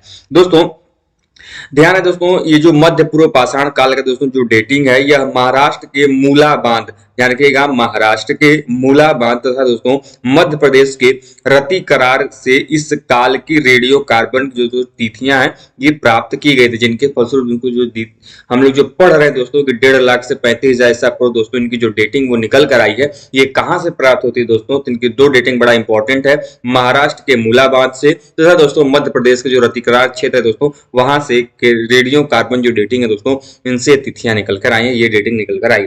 अब एक पॉइंट आपको सदैव ध्यान रखना होगा दोस्तों, जब भी आपसे प्रश्न पूछा जाए रेडियो डेटिंग, तो दोस्तों एक प्रश्न पूछा जाता है भाई कि जो रेडियो कार्बन डेटिंग है इसकी शुरुआत या फिर इसकी खोज का श्रेय किसे जाता है। आप जरूर नाम देखें, वी.एफ. विलियर्ड लिब्बी इनका नाम है। लिब्बी महोदय के द्वारा दोस्तों जो रेडियो कार्बन डेटिंग है इसकी खोज की गई थी, इसकी शुरुआत की गई थी। ध्यान रखिएगा, अपने आप में यह बहुत महत्वपूर्ण प्रश्न है जो कि आता है। ध्यान है दोस्तों, रेडियो कार्बन डेटिंग वहीं पर किया जाता है, उसी पदार्थों में किया जा सकता है दोस्तों जिसमें कार्बन की मात्रा मौजूद हो। तो ऐसा कोई भी कार्बनिक पदार्थ दोस्तों जिसमें कार्बन की मात्रा मौजूद होगी उसकी रेडियो कार्बन डेटिंग की जा सकती है। जैसे कि आपका कोई अनाज का दाना हो गया, किसी मनुष्य का जीवाश्म हो गया, ऐसे चीजों का जो है दोस्तों आप कार्बन डेटिंग की जा सकती है। खासकर दोस्तों कार्बन डेटिंग की जाती है जो जले हुए दाने मिलते हैं, अनाज के दाने मिलते हैं, सभी चीजों में कार्बन डेटिंग की जाती है। अब आते हैं दोस्तों कि आखिर मध्य पूर्व पाषाण काल का क्या कुछ अन्य नाम भी मिलता है क्या। तो दोस्तों अन्य विद्वानों ने जो अलग अलग भारतीय क्षेत्रों में स्थित थे उन्होंने इस संस्कृति को, इस मध्य पूर्व पाषाण काल को अलग अलग नामों से जाना, जिसमें दोस्तों सबसे पहला नाम आता है के.डी. बनर्जी का। के.डी. बनर्जी ने दोस्तों इस मध्य पूर्व पाषाण काल को नेवासियन संस्कृति के नाम से भी संबोधित किया है। ध्यान रखिएगा, तो आपसे यदि प्रश्न पूछा जाए कि नेवासियन संस्कृति का जो संबंध है ये किस काल से है, तो ध्यान रखिएगा ये आपके मध्य पूर्व पाषाण काल से अर्थात मिडिल पैलियोलिथिक पीरियड से है। वहीं पर दोस्तों एक एक घोष दोस्तों इनका संबंध किससे दोस्तों, तो इन्होंने इस मध्य पूर्व पाषाण काल की संस्कृति को दोस्तों फलक संस्कृति कहा है, अर्थात फ्लेक कल्चर का है। अब आपके दिमाग में प्रश्न उठना लाजमी होना चाहिए कि आखिर फलक संस्कृति है क्या। तो दोस्तों जब भी आप निम्न पूर्व पाषाण काल पढ़ रहे थे तो मैंने बताया था कि वहां के जो उपकरण बन रहे थे वो कोर के ऊपर बन रहे थे, अर्थात जो मान लीजिए कि हमने कोई पत्थर का एक टुकड़ा लिया और पत्थर को तराश दिया तो बाकी जो भाग बचा पत्थर का मेन भाग उसको कोर कहते हैं। क्या कहते हैं, कोर कहा जाता है। जबकि पत्थर से जो टुकड़े निकल कर बाहर आए छोटे छोटे, इनको हम लोग फ्लेक कहते हैं। तो निम्न पूर्व पाषाण काल की विशेषता थी कि जो पत्थर का बड़ा भाग था जिससे पत्थर को तराशा जा रहा है वह भाग का ही वह उपकरण के रूप में, टूल के रूप में, हथियार के रूप में यूज करते थे, इसीलिए वहां पर उनके उपकरण का मुख्य भाग था कोर। लेकिन यहाँ पर दोस्तों मध्य पूर्व पाषाण काल में इन्होंने पत्थर से निकले हुए जो फ्लेक हैं, जो टुकड़े हैं, अब उनको हथियार के रूप में, उनको टूल के रूप में यूज किया जाना शुरू कर लिया है, इसीलिए इसको हम लोग फ्लेक कल्चर या फिर फलक संस्कृति भी कहते हैं। वहीं पर दोस्तों बर्किट एवं कमियाडे महोदय ने दोस्तों इसे सीरीज सेकेंड कहा है। सीरीज वन निम्न पूरा पाषाण काल को और सीरीज सेकेंड इन्होंने मध्य पूरा पाषाण काल को कहा है। वहीं पर दोस्तों आप लोगों ने जरूर नाम सुना होगा डी टेराम पेटरसन का। दोस्तों डी टेराम पेटरसन ने दोस्तों नर्मदा घाटी में इन उपकरणों को आद्य नव पाषाणिक अर्थात प्रोटो नेओलिथिक कहा था, जो कि अपने आप में बड़ा इंपॉर्टेंट स्टेटमेंट है, पूछा जाता है कि आखिर वह कौन से ऐसे व्यक्ति हैं जिन्होंने मध्य पाषाणिक उपकरणों के लिए प्रोटो नियोलिथिक का कॉन्सेप्ट दिया था। दोस्तों वह दिया गया था डी टेरा पेटरसन के द्वारा, जो उनको नर्मदा वैली में जो उपकरण मिले थे उनके लिए दोस्तों उन्होंने प्रोटो नियोलिथिक शब्द का प्रयोग किया था। दोस्तों जबकि उन्होंने आद्य नव पाषाणिक मध्य पाषाण काल को कहा है। ध्यान रखें दोस्तों, ये जो शब्द उन्होंने उपयोग में लाया आद्य नव पाषाणिक अर्थात आपका प्रोटो नियोलिथिक, दोस्तों इन्होंने मध्य पाषाण काल को कहा है। मध्य पाषाण काल किसको कहा है उन्होंने, ध्यान रखिएगा। जब आपको मेसोलिथिक पीरियड पढ़ाएंगे तो हमने आपको बताएंगे, पहले भी बताया था हमने आपको कि भारत के संदर्भ में पहले मेसोलिथिक का कॉन्सेप्ट था ही नहीं, पहले केवल पैलियोलिथिक और नियोलिथिक का कॉन्सेप्ट था, मेसोलिथिक पीरियड का कॉन्सेप्ट नहीं था। मेसोलिथिक पीरियड का जब बाद में रिसर्च हुआ, चीजें सामने आई, तब जाकर दोस्तों भारत में मध्य पाषाण काल जैसी भी कोई कालखंड है उसमें भी लोगों का निवास स्थल था, लोगों के कार्यक्रम थे। इन सभी चीजों के प्रमाण हमको बाद के रिसर्च में पता चला। इसीलिए अधिकांश विद्वान जो पहले के हैं वो मानते हैं कि मध्य पाषाण काल भारत के क्षेत्र में नहीं था। उन्हीं में से एक है दोस्तों आपके डी टेरा पेटरसन, जिन्होंने दोस्तों मध्य पाषाण काल को उस समय में आद्य नव पाषाणिक कहा, अर्थात प्रोटो नियोलिथिक पीरियड का, अर्थात नियोलिथिक पीरियड का पहले का फेज जो है उन्होंने उसको माना है। उन्होंने अलग से मेसोलिथिक पीरियड की जो है उनकी संभावनाएं नहीं व्यक्त की। वहीं पर दोस्तों एच.डी. संकलिया महोदय, दोस्तों आप लोगों ने जरूर नाम सुना होगा। इन्होंने दोस्तों प्रारंभ में इसे सीरीज सेकेंड इंडस्ट्री कहा था। ध्यान रहे, बर्किट एवं कमियाडे ने भी दोस्तों सीरीज सेकेंड कहा है और दोस्तों एच.डी. संकालिया ने इन्हें सीरीज सेकेंड इंडस्ट्री के रूप में संज्ञा दिया है। आप सभी जरूर ध्यान रखें। आगे बढ़ते हैं दोस्तों 1930 में 1930 में दोस्तों बर्किट एवं कमियाडे दोस्तों ने, जिन्होंने सीरीज सेकंड कहा है दोस्तों, उन्होंने कर्नूल से, कर्नूल एक क्षेत्र दोस्तों वहां से, और दोस्तों के.आर.यू. टॉड ने दोस्तों महाराष्ट्र के खंडीवली दोस्तों इस काल के उपकरणों को प्राप्त किया था, जो कि अपने आप में बड़ा इंपॉर्टेंट है। तो 1930 में दोस्तों कमियाडे एवं बर्किट महोदय ने कर्नूल जिले से, वहीं पर दोस्तों के.आर.यू. टॉड महोदय ने महाराष्ट्र के खंडीवली जिले से मध्य पूरा पाषाणिक उपकरणों को प्राप्त किया था। और ध्यान है दोस्तों, उन्होंने जो ये उपकरण प्राप्त किए थे उन्होंने उन उपकरणों को फलक ब्लेड स्क्रैपर संस्कृति भी कहा है। कारण ये था दोस्तों कि उनको जो ये उपकरण मिले थे दोस्तों वह फ्लेक पर बने हुए, फलक पर बने हुए ब्लेड स्क्रैपर की प्राप्ति हुई थी। इसी आधार पर दोस्तों उन्होंने इस संस्कृति को ब्लेड स्क्रैपर संस्कृति भी कहा था। ध्यान रखिएगा, अपने आप में बड़ा इंपॉर्टेंट है, पूछा जा सकता है किन उपकरणों का प्रचलन रहा, तो ब्लेड हो गया, स्क्रैपर हो गया, इन चीजों का। इसका आशय ये था दोस्तों कि इस काल में 3 उपकरण बड़े ही प्रचलन में थे, लेकिन प्रधानता जो थी दोस्तों वह फलकों की थी, अर्थात फ्लेक पर बने हुए उपकरणों की थी। जैसा कि मैंने पहले ही आपको बताया कि इस काल में जो भी ब्लेड के बने हुए जो भी चीजें बन रही हैं वो किसी फ्लेक पर बन रही हैं, किसी फलक पर बन रही है, इसी कारण इसको फलक संस्कृति भी कहा जाता है। लेकिन दोस्तों दक्षिण भारत में इस काल की जो संस्कृति की पहचान है वो फ्लेक उपकरणों से की जाती है, जो कि दोस्तों एक विशिष्ट तकनीक है उपकरणों को बनाने की। लवा तकनीक दोस्तों उनके द्वारा ये निर्मित थे। अब ध्यान रखिएगा दोस्तों, जब आपको मैं प्राचीन काल में उपकरणों के निर्माण की तकनीक बताऊंगा दोस्तों, तो उन्हीं में से दोस्तों एक तकनीक है लवा तकनीक, जिसके बारे में हम लोग उस वीडियो में डिटेल में डिस्कस करेंगे। फिलहाल ये जान लीजिए दोस्तों, प्राचीन समय में जब आपका पूरा पाषाण काल चल रहा होता तो विभिन्न प्रकार के टूल बनाने की तकनीक इजाद की गई थी। उन्हीं में से दोस्तों एक विशिष्ट प्रकार की तकनीक थी दोस्तों आपकी लवा तकनीक, जो कि अपने आप में बड़ा इंपॉर्टेंट है दोस्तों। और इन लवा तकनीक के द्वारा दोस्तों मध्य पूरा पाषाणिक उपकरणों के भी निर्माण की प्रमाण हमको देखने को मिलते हैं। यही उपकरण जो है दोस्तों, जो लवा तकनीक से बने हुए दोस्तों, यही उपकरण दोस्तों हमको पश्चिमी यूरोप की मुस्टेरियन संस्कृति में भी प्रचलित थे। इसीलिए दोस्तों इस काल के उपकरणों को मुस्टेरियन संस्कृति भी कहा गया है। इसलिए कंफ्यूज नहीं होंगे कि भाई मुस्टेरियन संस्कृति क्या है, नेवासियन संस्कृति क्या है, या फिर फलक संस्कृति क्या है। ध्यान रखिएगा दोस्तों, सभी एक समान है, चाहे नेवासियन हो, चाहे फलक हो, चाहे मोस्टेरियन हो, ये सभी दोस्तों आपके मध्य पूर्व पाषाणिक अर्थात मिडिल पैलेolithic पीरियड से ही संबंधित हैं। और दोस्तों मोस्टेरियन इसलिए भी कहते हैं क्योंकि दोस्तों इस मध्य पूर्व पाषाण काल में जो उपकरण हमको यहाँ पे भारत में देखने को मिल रहे हैं, ठीक इसी प्रकार के उपकरण दोस्तों हमको पश्चिमी यूरोप का जो वेस्टर्न यूरोप का दोस्तों इलाका है, वहां पर मोस्टेरियन कल्चर का दोस्तों वहां पर प्रचलन का प्रमाण मिलता है दोस्तों, उसमें भी ऐसे ही उपकरण देखने को मिलते हैं। इसी कारण दोस्तों सिमिलरिटीज के कारण दोस्तों इन उपकरणों को हम लोग मोस्टेरियन कल्चर के नाम से भी जानते हैं। दोस्तों इस काल के जो उपकरण थे, इन उपकरणों की दोस्तों विशेषता ये थे कि उनमें तो एक पहली बात तो इनमें एक पुनर्गढ़न के प्रमाण मिलते हैं। पुनर्गढ़न का मतलब दोस्तों उनको एक बार अच्छे से तराशा गया है, ठीक है, उनको प्रमाण मिलते हैं। और दूसरा सबसे बड़ी विशेषता ये दोस्तों कि ये जो हमको उपकरण मिलते हैं दोस्तों, ये चर्ट हो गया, जैस्पर हो गया, फ्लिंट हो गया आदि विशेष प्रकार के पत्थरों का प्रयोग करके दोस्तों इन उपकरणों का निर्माण किया गया है। तो दोस्तों निम्न पूर्व पाषाण काल के उपकरणों की बड़ी अपनी विशेषता है कि मान लीजिए किसी पत्थर का एक टुकड़ा लिया, उन्होंने अच्छे से उन्होंने उसको क्या किया, रीटच किया, अर्थात उन्होंने अच्छे से इसकी क्या की, तराशा, इन्होंने पुनर्गढ़न किया इसका अच्छे से। गढ़ने के पश्चात उन्होंने, अब ध्यान रहे दोस्तों, गढ़ने के पश्चात ही जो उनकी फ्लेक निकले हैं, जो पोर निकले हैं, ये उनका प्रयोग वो अपने प्रयोग में उपकरण के रूप में ला रहे हैं। और दूसरी सबसे बड़ी विशेषता यह दोस्तों कि इनके जो भी उपकरण हमको प्राप्त होते हैं वो अधिकांशतः दोस्तों चर्ट, चाहे जैस्पर, चाहे फ्लिंट जैसे पत्थरों का उपयोग करके दोस्तों ये अपने उपकरणों का निर्माण कर रहे हैं।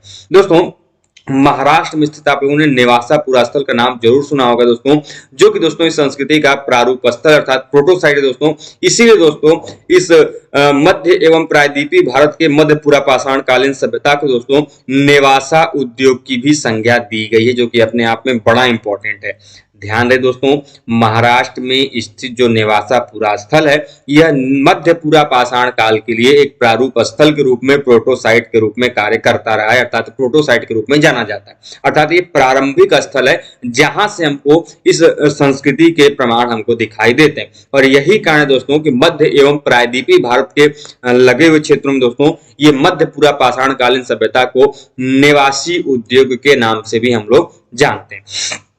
क्योंकि दोस्तों 1954 में 1954 दोस्तों एचडी सांकालिया महोदय दोस्तों जो प्रवरा नदी घाटी का क्षेत्र दोस्तों उसमें स्थित ये जो नेवासा है, इससे दोस्तों इस युग के औजारों को उन्होंने पहचाना था, जो कि अपने आप में बड़ा इंपॉर्टेंट है। 1954 में दोस्तों एचडी सांकालिया महोदय दोस्तों जो प्रवरा नदी घाटी का क्षेत्र, जो प्रवरा नदी का आपका रिवर वैली का क्षेत्र दोस्तों, उसी में स्थित आपका नेवासा पुरास्थल है। और यही से उन्होंने दोस्तों इस मध्य पूरा पाषाण काल के जो उपकरण दोस्तों, इन औजारों की पहचान, इन उपकरणों की पहचान दोस्तों एचडी सांकालिया महोदय ने 1954 में किया था। और दोस्तों 1954 से दोस्तों हमको पूर्व मध्य पूरा पाषाण काल के विषय में कोई विशेष जानकारी उपलब्ध नहीं थी। ध्यान रखिएगा, बड़ा इंपॉर्टेंट है। 1954 से पहले तक, मतलब 1954 से पहले तक हमको किसी भी प्रकार के मध्य पूरा पाषाण काल से संबंधित, मिडिल पैलेolithic से संबंधित कोई विशेष प्रकार की जानकारी उपलब्ध नहीं थी। जब इन्होंने 1954 में एचडी सांकालिया महोदय आए और उन्होंने प्रवरा नदी घाटी में अपने रिसर्च को जारी रखा और वहां से उपकरणों की प्राप्ति की और उन्होंने पहचाना कि नहीं भैया इस उपकरणों का संबंध इस विशिष्ट काल से, तब जाकर दोस्तों कुछ जानकारी जो है इसके बारे में संदर्भ में प्राप्त हुई। और दोस्तों भारत में जो सर्वप्रथम नेवासा से दोस्तों वह पूरा स्थल है जहां से दोस्तों इस युग के अगेट, जैस्पर, चैल्सिडेनी, खुरचनी इत्यादि जिसको हम लोग स्क्रैपर बोलते हैं हिंदी में, इन चीजों के प्रमाण हमको यहाँ से प्राप्त होते हैं, जो कि दोस्तों अपने आप में मध्य पूर्व पाषाण काल के बहुत ही इंपॉर्टेंट आपके क्या है प्रमाण के रूप में हमको दिखाई देते हैं। दोस्तों यहाँ से ही हमको चर्ट हो गया, बोरर हो गया आदि के निर्माण जो दोस्तों इसी युग से प्रमाण हमको प्रारंभ होते हुए दिखाई देते हैं, अर्थात इनके जो प्रमाण है चाहे चर्ट के हों, बोरर के हों, इनके प्रमाण हमको दिखाई देते हैं। अब जैसा कि हमने आपको बताया दोस्तों कि इस काल के जो हथियार हैं या उपकरण दोस्तों, वह एक विशेष प्रकार की तकनीक जिसको हम लोग दोस्तों लवा लवा तकनीक भी बोलते हैं, इन पर दोस्तों इन तकनीक के द्वारा निर्मित हथियार दोस्तों इस युग की बड़ी विशेषता है। तो आपसे प्रश्न पूछे जा सकते हैं दोस्तों कि आखिर मध्य पूर्व पाषाण काल के जो उपकरण है यह किस तकनीक के द्वारा बनाए जाते हैं दोस्तों, तो यह लवा लवा तकनीक के द्वारा बनाए जाते हैं दोस्तों, जो कि दोस्तों यह जो उपकरण है यह उनकी सोन घाटी की विशेषता है। विशेषता ये दोस्तों कि ये जो लवा लवा तकनीक से बने उपकरण दोस्तों ये सोन घाटी से ही हमको प्रथमतः मिले थे। वहीं पर दोस्तों नेवासा का दोस्तों जो चिकरी क्षेत्र है इस युग से हमसे से ही संबंधित दोस्तों ध्यान रखिएगा चिरकी निवासा की जो खोज एवं उत्खनन का कार्य दोस्तों ये गुदरन कार्नविस है दोस्तों, कार्विनस दोस्तों उनसे संबंधित है, जो कि अपने आप में बड़ा इंपॉर्टेंट है। निवासा क्षेत्र जैसा कि मैंने आपको बताया, निवासा से दोस्तों निवासियों संस्कृति का कॉन्सेप्ट पढ़ा, जो कि आपका मध्य पूर्व पाषाण काल से संबंधित दोस्तों। और यही परिस्थिति दोस्तों चिरकी निवासा का दोस्तों जो खोज एवं उत्खनन का कार्य माना जाता है वो गुदरुन कार्विनस को माना जाता है। आप जरूर ध्यान रखिएगा, आपसे प्रश्न जो है यहाँ से पूछे जाते हैं। वहीं पर आते हैं दोस्तों कि इसका विस्तार क्षेत्र में कहां कहां से हमको प्राप्त होते हैं दोस्तों। तो जैसा कि हमने आपको बताया था पहले ही कि महाराष्ट्र के मूलामुथा घाटी, बेलपांधरी, सोरेगांव, कांदिवली, नंदूर, माधेश्वर तथा कोलेगांव से दोस्तों इन पुरातनों से हमको इस काल के उपकरण प्राप्त हुए। ध्यान रखिए दोस्तों, मैं आपको बार बार कहता हूं कि जब भी आपके पुरास्थलों के नाम आए तो आप सबसे पहले वो किस कालखंड के हैं, किस जगह स्थित हैं और उन पुरास्थलों के नाम क्या है, संभवतः उसको एक जगह आप क्रम में लिख लें। इससे क्या होगा दोस्तों कि आपको इन पुरास्थलों का संबंध किस काल से है और संभवतः यदि उनको खोजकर्ताओं, उत्खननकर्ताओं के नाम भी ज्ञात हैं तो उनको भी एक स्थान पर लिखे दोस्तों, जिससे कि आपको एक अच्छा सा नोट्स भी प्राप्त हो जाएगा। तो दोस्तों महाराष्ट्र के मूला घाटी हो गया, आपका बेलपांधरी क्षेत्र हो गया, सूरेगांव हो गया, कांदिवली हो गया, नंदूर मांदेश्वर हो गया तथा कालेगांव दोस्तों जो क्षेत्र हो गया, इस काल से हमको इस मध्य पूर्व पाषाण काल के उपकरणों की प्राप्ति होती है। इसके अलावा दोस्तों तमिलनाडु, कर्नाटक, आंध्र प्रदेश के दोस्तों जो कोडप्पा जिला है स्थित जो नंदीपली क्षेत्र है, उसके अलावा दोस्तों उड़ीसा, गुजरात का जो ओरसंग नदी घाटी है दोस्तों उसमें स्थित दोस्तों जो भंदरपुर है, इसके अलावा दोस्तों गुजरात में स्थित हिरण घाटी से दोस्तों जहां से यूरेनियम थोरियम श्रृंखला विधि के आधार पर इसकी तिथि का निर्धारण किया गया, इन सभी स्थानों दोस्तों को विभिन्न प्रकार के जो प्रमाण है मध्य पूर्व पाषाण काल के वो हमको दिखाई देते हैं। चाहे वो आपका गुजरात हो, चाहे उड़ीसा हो, तमिलनाडु हो, कर्नाटक हो, आंध्र प्रदेश हो, गुजरात में विभिन्न प्रकार के स्थानों से हमको इन चीजों की प्राप्ति होती है। उसके अलावा दोस्तों संकालिया महोदय को दोस्तों गोदावरी तट पर स्थित जो कोलेगांव क्षेत्र है दोस्तों, यहाँ से बास्ट नंबदिकस फॉकनर का सिंह युग दोस्तों जो है सिर मिला हुआ, जो कि अपने आप में इस मध्य पूर्व पाषाण काल के विशिष्ट प्रमाण के रूप में हमको दिखाई देता है। इसके अलावा दोस्तों मध्य प्रदेश का जो क्षेत्र है समनापुर, मंदसौर, खड़की और दोस्तों नालगढ़, इन पुरास्थलों से भी दोस्तों हम इस काल के उपकरणों की प्राप्ति करते हैं, अर्थात इन पुरास्थलों से हमको मिडिल पैलेolithic पीरियड के टूल्स की प्राप्ति होती है, जिसमें दोस्तों आपका मध्य प्रदेश का समनापुर है, मंदसौर है, खिड़की है और दोस्तों नालगढ़ स्थित है। इसके अलावा दोस्तों राजस्थान का बागन क्षेत्र, बेराज क्षेत्र, कादिमली घाटियां, जनकपुरा, मंगलपुरा, जनना, भूतिया, हजरा खेरी, चंपा खेरी से भी दोस्तों इस काल के जो उपकरण है उनकी प्राप्ति होती है। जिसमें दोस्तों आपका जो चंपा खेरी क्षेत्र है अपने आप में बड़ा इंपॉर्टेंट है, इनसे जो प्रश्न है कई बार एग्जाम में पूछे गए हैं। दोस्तों इन पुरास्थलों से हमको मध्य पूर्व पाषाण काल के जो उपकरण है उनकी प्राप्ति होती है। इसका दोस्तों उत्तर प्रदेश में नगझर खुर्द, जो कि अपने आप में बड़ा इंपॉर्टेंट एवं विस्तृत पुरास्थल क्षेत्र है, इस नगझर खुर्द से पटपरा से भी दोस्तों हमको मध्य पूरा पाषाण काल के जो उपकरण है मिडिल पैलेolithic पीरियड के जो टूल्स है दोस्तों इनके प्रमाण हमको यहाँ से दिखाई देते हैं। इसका दोस्तों राजस्थान के थार क्षेत्र से भी प्राप्त मध्य पूरा पाषाण काल के उपकरणों को दोस्तों बीएन मिश्रा दोस्तों जो कि महत्वपूर्ण पुरातत्वविद हैं, इन्होंने दोस्तों लूनी उद्योग की संज्ञा दी है, जो अपने आप में बड़ा इंपॉर्टेंट है। ध्यान है दोस्तों बीएन महोदय जो है दोस्तों, बीएन मिश्रा महोदय जो है, इन्होंने राजस्थान क्षेत्र का दोस्तों जो थार वाला इलाका है यहाँ से इन्होंने मध्य पूर्व पाषाण काल के उपकरण प्राप्त किए और उपकरणों को दोस्तों रिसर्च के पश्चात उन्होंने एक विशेष प्रकार की संज्ञा दी। उस संज्ञा का नाम आप जरूर ध्यान रखिएगा, लूनी उद्योग संज्ञा उन्होंने दिया है। वहीं पर दोस्तों अजमेर में स्थित जो बूढ़ा पुष्कर का क्षेत्र है और दोस्तों जो होकरा एवं बरधानी का क्षेत्र है दोस्तों, इस युग से भी दोस्तों इन पुरास्थलों से भी हमको इस युग के साक्ष्य जो है दोस्तों हमको यहाँ से दिखाई देते हैं। तो अजमेर में स्थित चाहे बूढ़ा पुष्कर हो, होकरा हो दोस्तों या फिर बरधानी हो, इन स्थलों से भी दोस्तों हमको इस काल के जो प्रमाण है वो दिखाई देते हैं। इसके अलावा दोस्तों बिहार का दोस्तों जमालपुर का क्षेत्र है, पश्चिम बंगाल का कनक सबाती क्षेत्र है, कुमार घाटी से दोस्तों भी हमको इस काल के जो उपकरण है उनकी प्राप्ति हमको होती है, जो कि अपने आप में बड़ा इंपॉर्टेंट है। इसके अलावा दोस्तों बेलन घाटी के दोस्तों स्थित जो बटाऊ बीर, खूंटा बीर, मुंडवा, नाउन कला से भी दोस्तों इस कला जो इस काल के जो है प्रमाण जो हमको दिखाई देते हैं। दोस्तों बेलन घाटी बहुत ही इंपॉर्टेंट आर्कियोलॉजिकल साइट है, यहाँ से दोस्तों बहुत सारी प्रमाण हमको अलग अलग कालखंडों की दिखाई देते हैं। दोस्तों ये जो बेलन घाटी है एक स्टैंडर्ड मेजरमेंट आपका कहा जाता है आर्कियोलॉजिकल सीक्वेंसेस के लिए।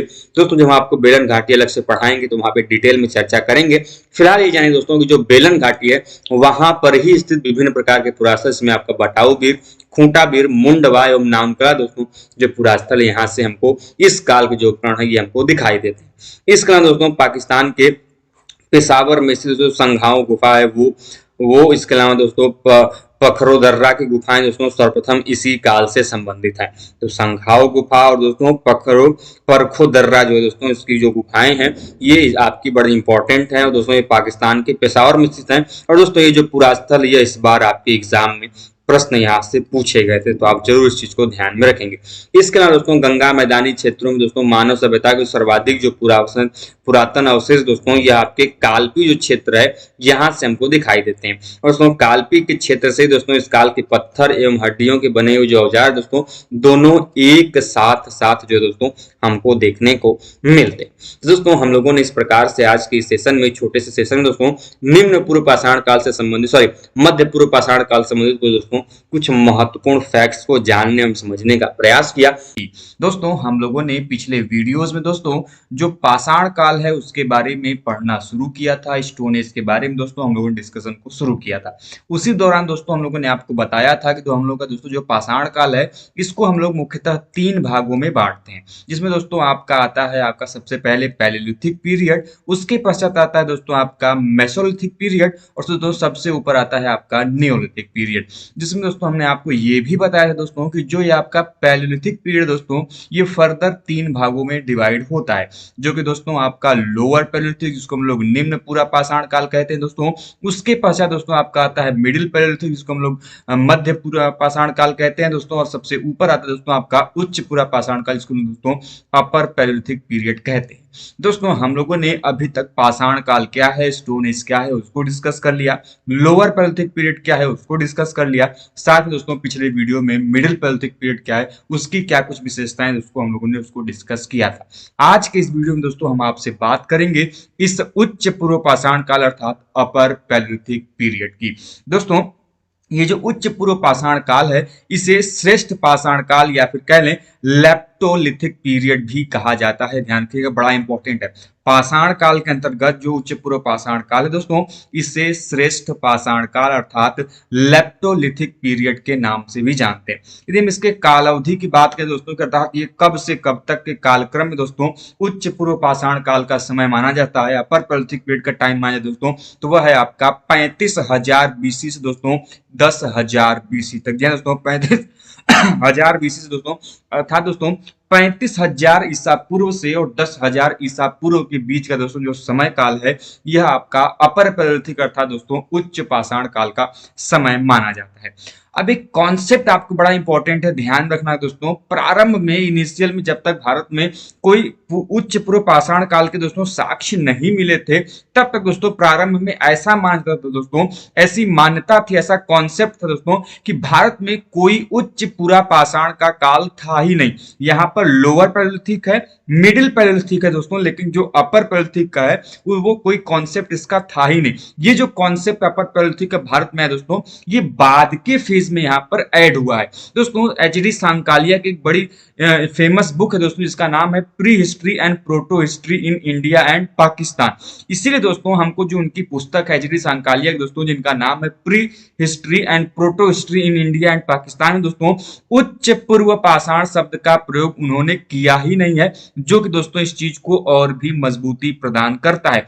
लेकिन दोस्तों जब पहली बार जो बेलन वैली है, बेलन घाटी दोस्तों, उसमें सबसे पहली बार भारत में उच्च पूर्व पाषाण काल के दोस्तों जब साक्ष्य मिलने शुरू हुए दोस्तों तब से दोस्तों उच्च पूर्व पाषाण काल की अपर पैलेलिथिक पीरियड की जानकारी हमको प्राप्त होती है। तो आपने एक चीज दोस्तों नोटिस किया यहाँ पर कि हमको उच्च पूर्व पाषाण काल के अपर पैलेलिथिक पीरियड के प्रमाण हमको प्रारंभिक में कहां से मिल रहे हैं, किस जगह से मिले दोस्तों, तो आपको बेलन वैली जो दोस्तों बेलन घाटी का जो क्षेत्र है वहां से हमको दिखाई दे रहा है। दोस्तों उच्च पूर्व पाषाण काल की जो अंतिम संस्कृति दोस्तों उस अंतिम संस्कृति को दोस्तों मैग्डेलियन संस्कृति भी कहा जाता है। आप ध्यान रखेंगे प्रश्न पूछा जाता है दोस्तों कि जो मैग्डेलियन संस्कृति है इसका संबंध किस काल से है, तो दोस्तों मैग्डेलियन संस्कृति का जो संबंध है ये आपके अपर पैलेलिथिक पीरियड अर्थात दोस्तों आपके यह किससे है दोस्तों आप उच्च पूर्व पाषाण काल से है। अब इंपॉर्टेंट चीज आगे ये निकल के आती है भाई कि जो उच्च पूरा पाषाण काल है आखिर इनमें किन उपकरणों का प्रयोग किया जाता है। जैसे हमने आपको बताया दोस्तों कि निम्न पूरा पाषाण काल में किस प्रकार के विशिष्ट उपकरण थे, फिर उनका कैसे विकास होकर मध्य पूरा पाषाण काल में आया। अब हम बात करेंगे उच्च पूरा पाषाण काल की। तो दोस्तों इस काल के जो उपकरण थे दोस्तों, ये पहले की अपेक्षा इस काल के जब उपकरण हमको मिलेंगे ये बहुप्रयोजनीय होंगे, अर्थात मल्टीपर्पज वाले होंगे। उपकरण या फिर टूल तो एक होगा, लेकिन इससे जो कार्य करने का तरीका होगा वो अलग अलग होगा। मतलब एक ही टूल से हम लोग विभिन्न प्रकार के कार्य को काम में ला सकते हैं। अर्थात दोस्तों एक ही उपकरण के माध्यम से हम लोग उसको काटने, चीरने, खोदने इत्यादि का जो कार्य दोस्तों वो किया जाता था। इसीलिए दोस्तों इस काल की बड़ी विशेषता है उपकरण की, इनके जो टूल्स दोस्तों वो मल्टीपर्पज होते थे, अर्थात बहुप्रयोजनीय होते थे। अब इंपॉर्टेंट चीज है दोस्तों कि उच्च पूर्व पाषाण काल के दोस्तों जो भी उपकरण प्राप्त हुए हैं उनमें बड़ा विशेषीकरण पर, मतलब उनको अच्छे से तराश कर, काट छाट कर उनको बनाए जाने का बड़ा इंपॉर्टेंट प्रमाण मिलता है। तो ये जो काल है ये अपने आप में बड़ा इंपॉर्टेंट इसलिए हो जाता है क्योंकि ये अपने उपकरणों को अच्छे से तराशते थे, उस पर समय देते थे। कारण यही था कि वो एक ही टूल से कई सारे कार्यों को करते थे। यही कारण है कि इस काल में जो भी उपकरण हमको मिलते हैं उन पर बड़े अच्छे से काम किया गया होता है। और इन विशेष उपकरणों में यदि हम बात करें दोस्तों तो तक्षणी या फिर गिरमिट, जिसको हम दोस्तों ब्यूरीन बोलते हैं सामान्य शब्दों में, इनका विशेष महत्व है। आपसे पूछा जाता है कि आखिर इस काल का मुख्य उपकरण क्या है। उच्च पूरा पाषाण काल में कौन से ऐसे उपकरण है जो कि हमको मेन दिखाई देते हैं। तो दोस्तों इस काल का जो सबसे मुख्य उपकरण दोस्तों वो है आपका ब्लेड, और दूसरा है दोस्तों आपका ब्यूरिन, जिसमें दोस्तों ब्लेड जो है यह काफी प्रधान रहा, और इसी कारण दोस्तों इस काल को ब्लेड प्रधान उच्च पूर्व पाषाण काल जो दोस्तों उसकी भी संज्ञा दी जाती है। तो आपको एक चीज ध्यान रखना है दोस्तों कि जो ब्लेड उपकरण है, जो ब्लेड प्रकार का दोस्तों जो टूल है, ये किस काल की विशेषता है दोस्तों, तो ये आपके अपर पैलेolithic काल की विशेषता है। इस काल के दोस्तों हमको दो विशेषताएं दिखाई देती हैं। पहला दोस्तों कि एक नए चकमक उद्योग की स्थापना, अर्थात दोस्तों को जो न्यू फ्लिंट इंडस्ट्री है उसका प्रमाण हमको यहां से मिलता है दोस्तों। साथ में जो प्रज्ञ मानव दोस्तों, जिसको हम लोग होमोसेपियंस कहते हैं दोस्तों, उसका भी दोस्तों पदार्पण कह लें, उसका भी दोस्तों पहली बार जो ओरिजिन है हमको इसी काल में दिखाई देता है। तो पहला जो एविडेंस दोस्तों हमको होमोसेपियंस का मिल रहा है वो कहां से मिला है दोस्तों, तो अपर पैलेolithic पीरियड जो दोस्तों वहां से देखने को मिल रहा है। तो आपने तीन चीजें जानी। तीन चीजें क्या क्या कि इसमें सबसे इंपॉर्टेंट टूल क्या है, वो टूल है आपका ब्लेड एंड ब्यूरिन, जिसमें ब्लेड आपका सबसे महत्वपूर्ण है, इसकी प्रधानता इस काल में रही है। दूसरा कि इस काल में होमोसेपियंस जो है इनके प्रमाण हमको पहली बार देखने को मिलते हैं। साथ में इसमें आपका जो नए चकमक उद्योग है, जो न्यू आपके फ्लिंट इंडस्ट्री कहते हैं, इनके भी प्रमाण हमको दिखाई देते हैं। साथ में इनसे जुड़ी हुई संस्कृति का नाम भी आप जरूर ध्यान में रखें, मैग्डेलियन संस्कृति, जो कि दोस्तों इस अपर पैलेolithic काल के लास्ट या फिर लेटर फेज की हमको दिखाई देती है। अब आते हैं भाई कुछ अन्य फैक्ट्स की भी चर्चा कर लेते हैं दोस्तों। ध्यान रखिएगा यह जो काल है आपका अपर पैलेolithic काल दोस्तों, यहां से हमको हड्डियों के बने हुए उपकरण भी प्राप्त होते हैं। अभी तक दोस्तों हमको जो उपकरण प्राप्त हो रहे थे वो मुख्यतः हमको स्टोन के, पाषाण के, पत्थर के बने हुए दिखाई दे रहे थे। लेकिन दोस्तों जब आपका उच्च पूरा पाषाण काल आता है तो आप देखते हैं कि यहां से दोस्तों हमको जो हड्डी हैं, जो आपके बोन्स हैं, उनके भी बने हुए टूल्स अर्थात उपकरण के प्रमाण हमको दिखाई देते हैं। और ऐसे प्रमाण दोस्तों हमको जो कुरनूल का क्षेत्र है वहां से प्राप्त होता है, और उसमें जो मुचत्तला है दोस्तों वहां से इनकी जानकारी हमको प्राप्त होती है। साथ में दोस्तों यहीं से हमको जो ब्यूरीन हमने जो आपको उपकरण बताए, इनकी सर्वाधिक संख्या दोस्तों हमको आंध्र प्रदेश का दोस्तों एक इंपॉर्टेंट आपका केव है, जिसको हम दोस्तों मुचत्तला चिंता मनुगावी शिलाश्रय कहते हैं, केव कहते हैं दोस्तों, यहां से हमको प्रमाण प्राप्त हुए। आपसे एग्जाम में प्रश्न पूछा जाता है कि जो मुचत्तला चिंता मनुगावी दोस्तों केव है, जो शिलाश्रय है, इसका प्रमाण हमको या फिर यह कहां पर स्थित है, तो ध्यान रखिए दोस्तों यह आंध्र प्रदेश जिले में स्थित है। और यहां इस गुफा से दोस्तों हमको उच्च पूरा पाषाण काल के जो ब्यूरीन उपकरण है आपको दोस्तों उनके प्रमाण हमको दिखाई देते हैं। साथ में आप ध्यान रखिएगा दोस्तों जो बेलन घाटी का क्षेत्र है जहां से हमको प्रारंभिक उच्च पूरा पाषाण काल के प्रमाण प्राप्त हो रहे थे दोस्तों, यही का एक क्षेत्र है दोस्तों जो कि बहुत ही फेमस, इसका नाम है दोस्तों लोहदा नाला। दोस्तों इस बेलन घाटी के लोहदा नाला क्षेत्र से दोस्तों हमको दुनिया की सबसे प्राचीनतम अस्थि निर्मित स्त्री की मूर्ति प्राप्त हुई, जो कि अपने आप में दोस्तों यह बहुत इंपॉर्टेंट है और पूछा जाता है कि ये बताइए दुनिया की सबसे बड़ी प्राचीनतम अस्थि पे बनी हुई मूर्ति के प्रमाण हमको कहाँ से मिलते हैं दोस्तों। तो ये बेलन घाटी का जो लोहदा नाला क्षेत्र दोस्तों, वहां से इनके प्रमाण हमको दिखाई देते। लेकिन दोस्तों ध्यान रखिएगा, कुछ विद्वान हैं जो इस मातृ देवी की मूर्ति को दोस्तों न मानकर बल्कि उसको क्या मानते दोस्तों, एक हारपून, जिसको हम लोग साधारण शब्द में दोस्तों भाला कहते हैं, वो इनको मानते हैं। तो ध्यान रखिएगा, कुछ विद्वान मानते हैं कि नहीं भैया ये मातृ देवी की मूर्ति है जो कि अस्थि पर निर्मित है, और कुछ मानते हैं दोस्तों कि ये नहीं भैया ये मूर्ति नहीं है बल्कि ये हड्डी का बना हुआ एक भाला है, जिसे कुछ लोग उसकी आकृति में भ्रम में होकर उसको मातृ देवी कर। तो विद्वान यहाँ पर दो वर्गों में बटे हुए, लेकिन फिलहाल आपसे प्रश्न पूछा जाता है सीधे सीधे तौर पे कि ये बताइए भाई कि प्राचीनतम अस्थि निर्मित मातृ देवी की मूर्ति कहाँ से प्राप्त हुई है। तो बेलन घाटी के लोहदा नाला क्षेत्र से। किस काल की है? उच्च पुरा पाषाण काल की। इस चीज को आपको ध्यान में रखना है दोस्तों। सोन घाटी में स्थित जो रामपुर पुरास्थल दोस्तों, वो भी उच्च पुरा पाषाण काल का उपकरण, उच्च पुरा पाषाण काल का दोस्तों आपका स्थल है, और यहाँ से दोस्तों हमको अपर पैलेolithic पीरियड के जो साक्ष्य हैं वो हमको दिखाई देते हैं दोस्तों। ये जो अपर पैलेolithic का काल दोस्तों, ये पेंटिंग्स के लिए दोस्तों, आपका जो चित्रकारी दोस्तों, इसके लिए भी दोस्तों काफी महत्वपूर्ण माना जाता है, क्योंकि दोस्तों यही वह काल है जहां से दोस्तों हमको जो प्री हिस्टोरिक पेंटिंग्स हैं, जो आपके प्रागैतिहासिक काल के दोस्तों जो चित्र हैं, उनके भी प्रमाण दोस्तों हमको इस काल से मिलने प्रारंभ हो जाते हैं। और यही कारण है दोस्तों इस काल में चित्रकला की जो है उनकी प्रगति हमको महाराष्ट्र का जो पाटरे क्षेत्र है और दोस्तों मेहता खाड़ी क्षेत्र है, यहाँ से प्राप्त होती है दोस्तों। साथ में राजस्थान के दोस्तों जो चंद्रसाल या फिर चंदेसाल क्षेत्र दोस्तों, वहां से दोस्तों हमको इनकी प्राप्ति होती है। ध्यान रखिएगा, जितने मैंने आपको पुरास्थल बताए ये सब प्री हिस्टोरिक पेंटिंग्स के लिए फेमस है। महाराष्ट्र का पाटड़े और मेहता खेड़ी, राजस्थान का चंद्रसाल और मध्य प्रदेश का दोस्तों जो रामनगर क्षेत्र है, यहां से दोस्तों हमको इन चीजों की प्राप्ति होती है। और दोस्तों यहीं से दोस्तों हमको शुतुरमुर्ग के अंडों पर किए गए जो चित्रकारी दोस्तों, इनसे भी हमको इस काल में जो चित्रकला का दोस्तों विकास हो रहा है, जो पेंटिंग्स का डेवलपमेंट हो रहा है, उनके प्रमाण हमको दिखाई देते हैं। तो ये आप जो स्थल हैं जिसमें आपके महाराष्ट्र के पाटड़े मेहता खाड़ी, राजस्थान का चंद्रसाल और मध्य प्रदेश का दोस्तों जो रामनगर क्षेत्र है, वो अपर पैलेolithic पीरियड के इंपॉर्टेंट से आपको ध्यान में रखना है दोस्तों। अब एक चीज आप सदैव ध्यान रखिएगा कि शुतुरमुर्ग के अंडे पर दोस्तों जो चित्रकारी है, ये सर्वप्रथम 1860 में यूपी के बांदा जिले के दोस्तों जो केन नदी के तट पर दोस्तों इसकी प्राप्ति हुई थी। तो दोस्तों शुतुरमुर्ग का अंडे पर पेंटिंग्स का दोस्तों जो पहला प्रमाण हमको मिला है, ये 1860 में 1860 में जो उत्तर प्रदेश का बांदा जिले दोस्तों, वहां की केन नदी के तट पर दोस्तों इसकी प्राप्ति हुई थी। लेकिन ध्यान रहे दोस्तों, बड़ा इंपॉर्टेंट है, लेकिन शुतुरमुर्ग के अंडों पर प्राचीनतम एकमात्र मानव निर्मित जो चित्रांकन दोस्तों, इसकी प्राप्ति कहां से दोस्तों, तो महाराष्ट्र के पाटड़े से इसकी प्राप्ति होती है, जो कि आपके एग्जाम के लिए बहुत इंपॉर्टेंट क्वेश्चन है, पूछा जाता है। ये बताइए दोस्तों कि चित्रकारी जो है हमको शुतुरमुर्ग के अंडे के छिलके जो उनके खोल के प्राप्ति होती है कहां से दोस्तों, तो ये आपके महाराष्ट्र के पाटड़े क्षेत्र से होती है।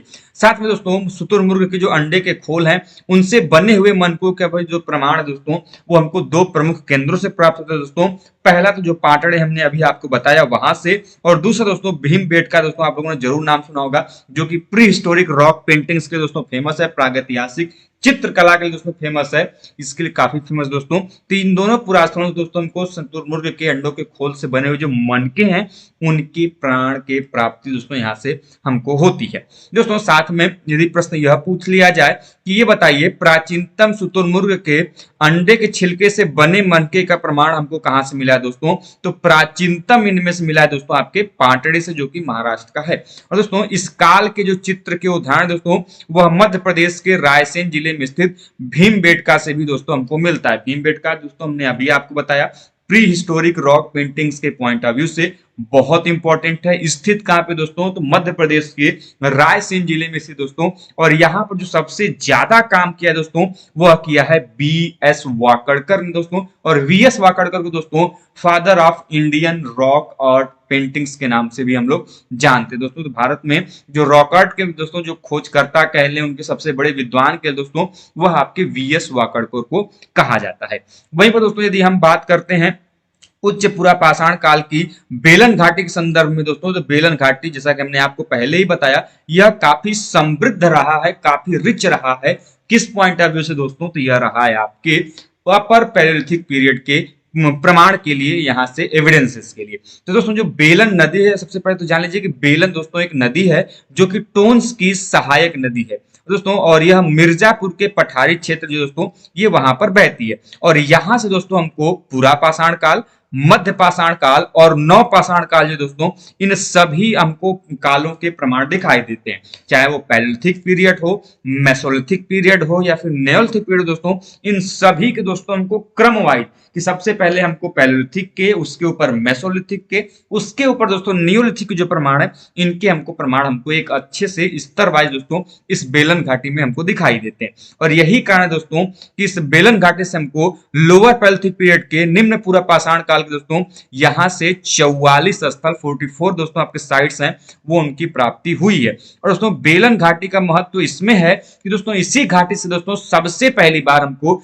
सर्वप्रथम उच्च पूरा पाषाण काल की जो संस्कृति है, इनके साक्ष्य दोस्तों हमको इनकी प्राप्ति हुई थी। जैसा कि मैंने आपको पहली बार ही कहा था कि भारत में जो आपका अपर पैलेलिथिक पीरियड है, इनके प्रमाण कहां से मिल रहे हैं दोस्तों? सबसे पहले तो ये आपके बेलन घाटी से मिल रहे हैं।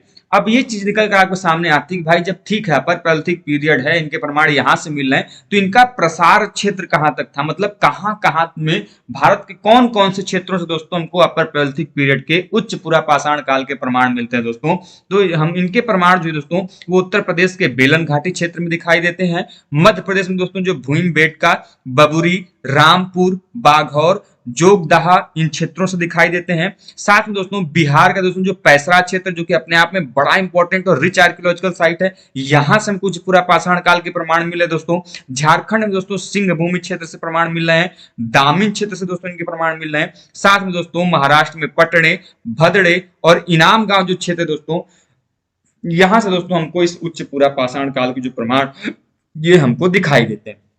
वहीं पर दोस्तों जो आपका आंध्र प्रदेश का इलाका है दोस्तों, वहां से दोस्तों आपका रेणीगुंटा, बंटम चिरला, वेमुला, यर्रेगोंडा पालेम एवं करनूल की जो गुफाएं दोस्तों, यहां से हमको उच्च पूरा पाषाण काल के दोस्तों जो आपके महत्वपूर्ण साक्ष्य हैं, ये हमको दिखाई देते हैं। ध्यान रखिएगा, मैं जितने भी आपको आर्कियोलॉजिकल साइट्स बता रहा हूं, सभी का संबंध दोस्तों किस काल से है? उच्च पूरा पाषाण काल से। और वैसे प्रमाण, वैसे साक्ष्य हमको इन स्थलों से मिले, तो सभी को आप दोस्तों एक जगह अच्छे से क्रम वाइज लिख लीजिए, कहां से यह स्थित है, मतलब किस राज्य में स्थित है, आपके एग्जाम में पूछे जाते हैं, तो आपके लिए काफी अच्छा सहायक हो जाएगा। वहीं पर दोस्तों गुजरात में से जो विषादी क्षेत्र है, यह भी आपको उच्च पूरा पाषाण काल संबंधित है दोस्तों। सबसे इंपॉर्टेंट राजस्थान के दोस्तों जो बूढ़ा पुष्कर इलाका है दोस्तों, यह भी आपका प्रमुख उच्च पूर्व पाषाण कालिक अपर पैलेलिथिक पीरियड में आता है दोस्तों। इसके अलावा आंध्र प्रदेश का जो कुर्नूल जिला है, वहां पर से दोस्तों दो इंपॉर्टेंट आपके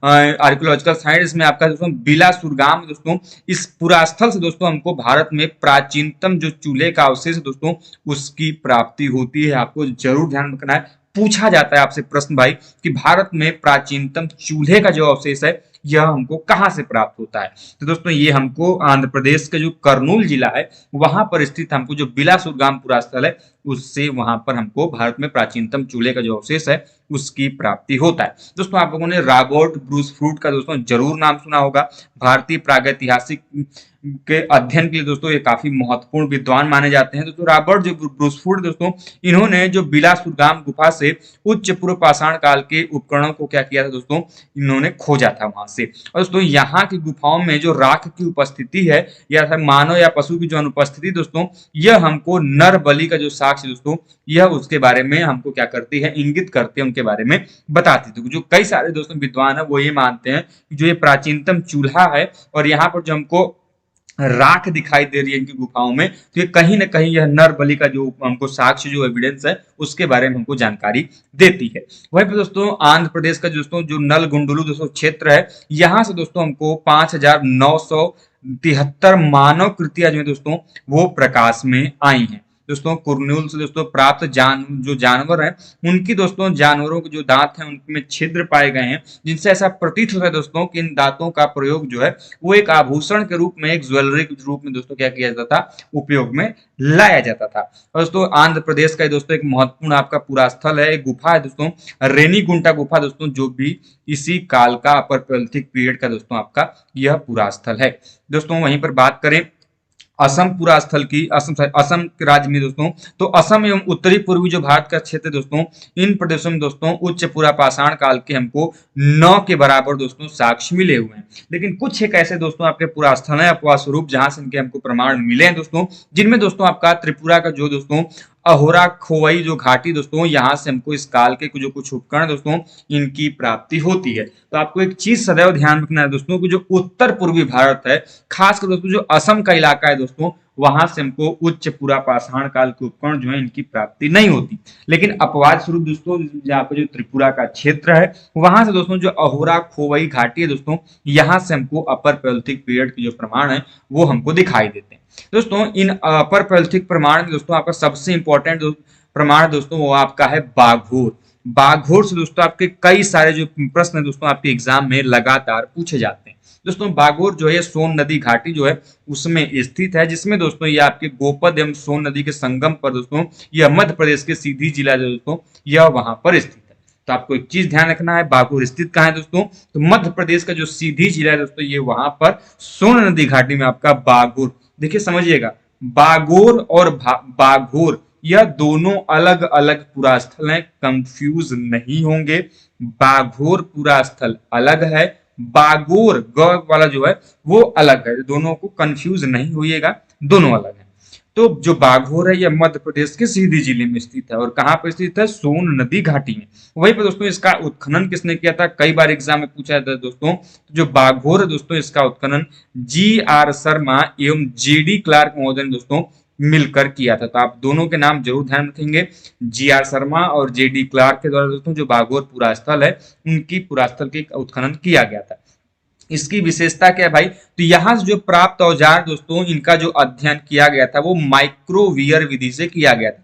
अर्थात यहाँ के जो टूल्स हैं वो जिन चीजों का उपयोग किया गया था तो उनके जो साक्ष्य हमको उन टूल पर मिले हुए दिखाई देते हैं, जिनको हम लोग माइक्रोवियर स्टडी कहते हैं, माइक्रोवियर मेथड करते हैं। उनके जो प्रमाण दोस्तों हमको उनके प्रमाण दिखाई देते हैं। एक एग्जाम्पल मैं कहूँ कि मान लीजिए मैंने आज चाकू से कोई फल काटा, तो जो फल के कुछ अवशेष हैं हमको उस चाकू पर लगे हुए दिखाई देंगे। तो वो जो प्रमाण जो उनका जो अध्ययन करते हैं, उपकरण का अध्ययन करके जो संबंधित चीजें थी हम उनका ज्ञान कर रहे हैं, तो इसको हम लोग माइक्रोवियर स्टडी कहते हैं। और यहाँ के औजारों का जो अध्ययन है वो माइक्रोवियर स्टडी किया गया था बाघोर में GR शर्मा और JD क्लार्क के समय में जब वहां पे उत्खनन किया गया था।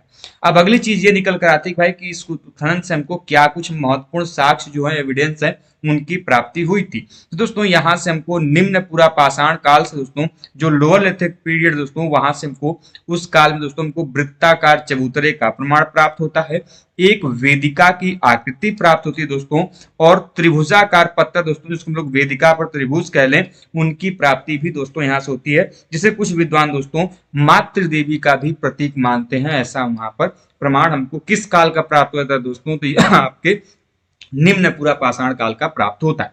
दोस्तों जब बाघोर का उत्खनन किया गया तो जो पहला स्तर मिला ये लोअर पैलियोलिथिक संबंधित है, अर्थात दोस्तों आपका निम्न पूरा पाषाण काल से संबंधित है। इसके ऊपर का जो काल है दोस्तों, दूसरा जो लेयर है बाघोर वन जिसको हम लोग कहते हैं दोस्तों, ये आपका अपर पैलियोलिथिक पीरियड से संबंधित है दोस्तों, अर्थात उच्च पूरा पाषाण काल से संबंधित है। और दोस्तों इस पूरा पाषाण काल के इस स्थल दोस्तों हमको जो पूजा स्थल है उसकी प्राप्ति हुई है। और दोस्तों बाघोर 2 दोस्तों जो लेयर है इससे दोस्तों हमको मध्य पाषाणिक जो स्तंभ हैं, गर्त हैं दोस्तों, इनके प्रमाण प्राप्त होते हैं। और ये जो स्तंभ गर्त दोस्तों ये हमको उस स्थान पर आवास की प्रमाण की बारे में संज्ञा या इंगित करते हैं। जैसे मान लीजिए कि उस समय ऐसा तो है नहीं कि ईंट रहे हों या फिर वेल हमारी तरह घर बने हों, नहीं, तो वो बांस के खंभों को या फिर स्तंभों को गाड़कर उसके ऊपर घास फूस करके अपने घरों का निर्माण करते रहेंगे। तो उनके गर्त के प्रमाण मिले और गर्तों के माध्यम से यह अनुमान लगाया गया है कि उनका आवास स्थल रहा होगा। ऐसी पूरी श्रृंखला दोस्तों, स्तंभ गर्तों की जो पूरी श्रृंखला है वो हमको उस स्थल से बाघोर 2 का दोस्तों जो इलाका है वहां से हमको दिखाई देता है। और यही पूरा स्थल दोस्तों हमको मध्य पाषाणी का आवास स्थल से होकर दोस्तों सांभर हिरण के चलने का भी जो साक्ष्य दोस्तों इस बाघोर पुरा स्थल से प्राप्त हुआ है। आपके एग्जाम में पूछा जाता है कि आखिर वह कौन सा ऐसा पुरा स्थल दोस्तों जहां पर हमको सांभर या फिर हिरण के चलने के साक्ष्य मिले हैं दोस्तों, तो वह आपका बाघोर पुरा स्थल। इंपॉर्टेंट यहाँ पर ये है कि ये मध्य पाषाण कालीन जो आपका आवास का क्षेत्र है दोस्तों, यहाँ से हमको इनके प्राप्ति हुई है। और दोस्तों इसी पुरा स्थल से हमको सांभर के जो 3 खुर हैं, जो उनके पैर हैं दोस्तों, पद छाप है दोस्तों, उनके भी प्रमाण हमको इस बाघोर पुरा स्थल से देखने को मिलते हैं। अब इंपॉर्टेंट चीज ये निकल कर आती है कि आखिर पूरा पाषाण काल में लोगों का, मानव का जीवन कैसा था। तो दोस्तों अभी तक हमने जो lower Palaeolithic, middle Palaeolithic and upper Palaeolithic period पढ़ा दोस्तों, तो इस प्रकार से आपने देखा कि जो इस काल का मानव था दोस्तों वो पूर्ण रूप से किस पर निर्भर था, प्रकृति पर निर्भर था। न इसको कृषि का ज्ञान था, न इसको पशुपालन का ज्ञान था। ये एक यायावार का जीवन जी रहा था। मतलब अभी तक किसी भी प्रकार के स्थायी जीवन का इसके पास आधार नहीं था। स्थायी जीवन कब आएगा, जब आप देखेंगे कि कृषि का विकास हो रहा है और फसलों को उपजाने के लिए वो एक निश्चित स्थान पर निश्चित समय तक रुक रहे हैं। तो अभी तक ऐसा कोई कॉन्सेप्ट नहीं है। इसीलिए दोस्तों जब जो ये मानव है ये पूर्ण रूप से प्रकृति पर निर्भर है। ये कच्चे मांस का उपयोग कर रहा है। इसके अलावा दोस्तों ये संबंधित जो नदी घाटी है, जो वृक्ष हैं, पेड़ पौधे हैं, पशु हैं, उनको मारकर ये खाने का, जीवन यापन का तरीका कर रहा है। इसीलिए दोस्तों इस समय का जो मानव है ये पूर्ण रूप से प्रकृति पर निर्भर था। एवं दोस्तों शिकार एवं जो कंदमूल है, जो लोग फल कहते हैं, उनके जो दोस्तों का प्रयोग करके क्या करता था, वो भोजन को करते थे। और दोस्तों अभी तक ये अग्नि का जो प्रयोग है उससे भी अपरिचित थे। इसलिए दोस्तों ये जो मांस है वो कच्चा ही खाते थे। लेकिन ध्यान रख, चूंकि इस काल में दोस्तों कृषि, पशुपालन, मृदभांड के प्रचलन का अभाव था दोस्तों, इसीलिए दोस्तों इन लोगों के जीवन में स्थायित्व नहीं था। और यही कारण है कि दोस्तों इस काल का जो मानव है वो उपभोक्ता था, उत्पादक नहीं। उत्पादक किसे कहते हैं, जो कि कुछ सी चीज का उत्पादन करे। न ये फसल का उत्पादन कर रहा है, न किसी अन्य चीज का, बल्कि उपभोक्ता इसलिए कह रहे हैं क्योंकि ये जो भी चीज मिल रही प्रकृति से ये उनका सेवन कर रहा है। इसीलिए जो दोस्तों पाषाण काल जो है, आपका जो पैलियोलिथिक पीरियड दोस्तों, इस काल में मानव जो है वो क्या है, एक कंज्यूमर है, ये प्रोड्यूसर नहीं है। तो इस चीज को आपको ध्यान में रखना होगा। तो दोस्तों हम लोगों ने इस प्रकार से आज की इस वीडियो के माध्यम से लोअर, मिडिल एंड जो आपका अपर पैलियोलिथिक पीरियड है दोस्तों, हम लोगों ने उसको अच्छे से क्लियर कर लिया है। उम्मीद करते हैं दोस्तों कि आपको जो यह वीडियो है पैलियोलिथिक पीरियड की, उसको आपको अच्छे से आपको समझ में आ गई होगी। दोस्तों यदि आप भी इसी प्रकार के वीडियोस को सुनना एवं जानना चाहते हैं दोस्तों, तो आज ही हमारे चैनल को सब्सक्राइब करें। चैनल पर नए हो दोस्तों, चैनल को ज्वाइन करें, सब्सक्राइब करें, साथ ही दोस्तों बेल आइकन को प्रेस करें, जिससे दोस्तों आपके पास वीडियोस की लेटेस्ट नोटिफिकेशन सबसे पहले आप तक पहुंचती रहे। मिलते हैं दोस्तों इसी प्रकार की वीडियो के साथ नेक्स्ट वीडियो में। तब तक के दोस्तों स्वस्थ रहें, मस्त रहें। जय हिंद, जय भारत, हर हर महादेव।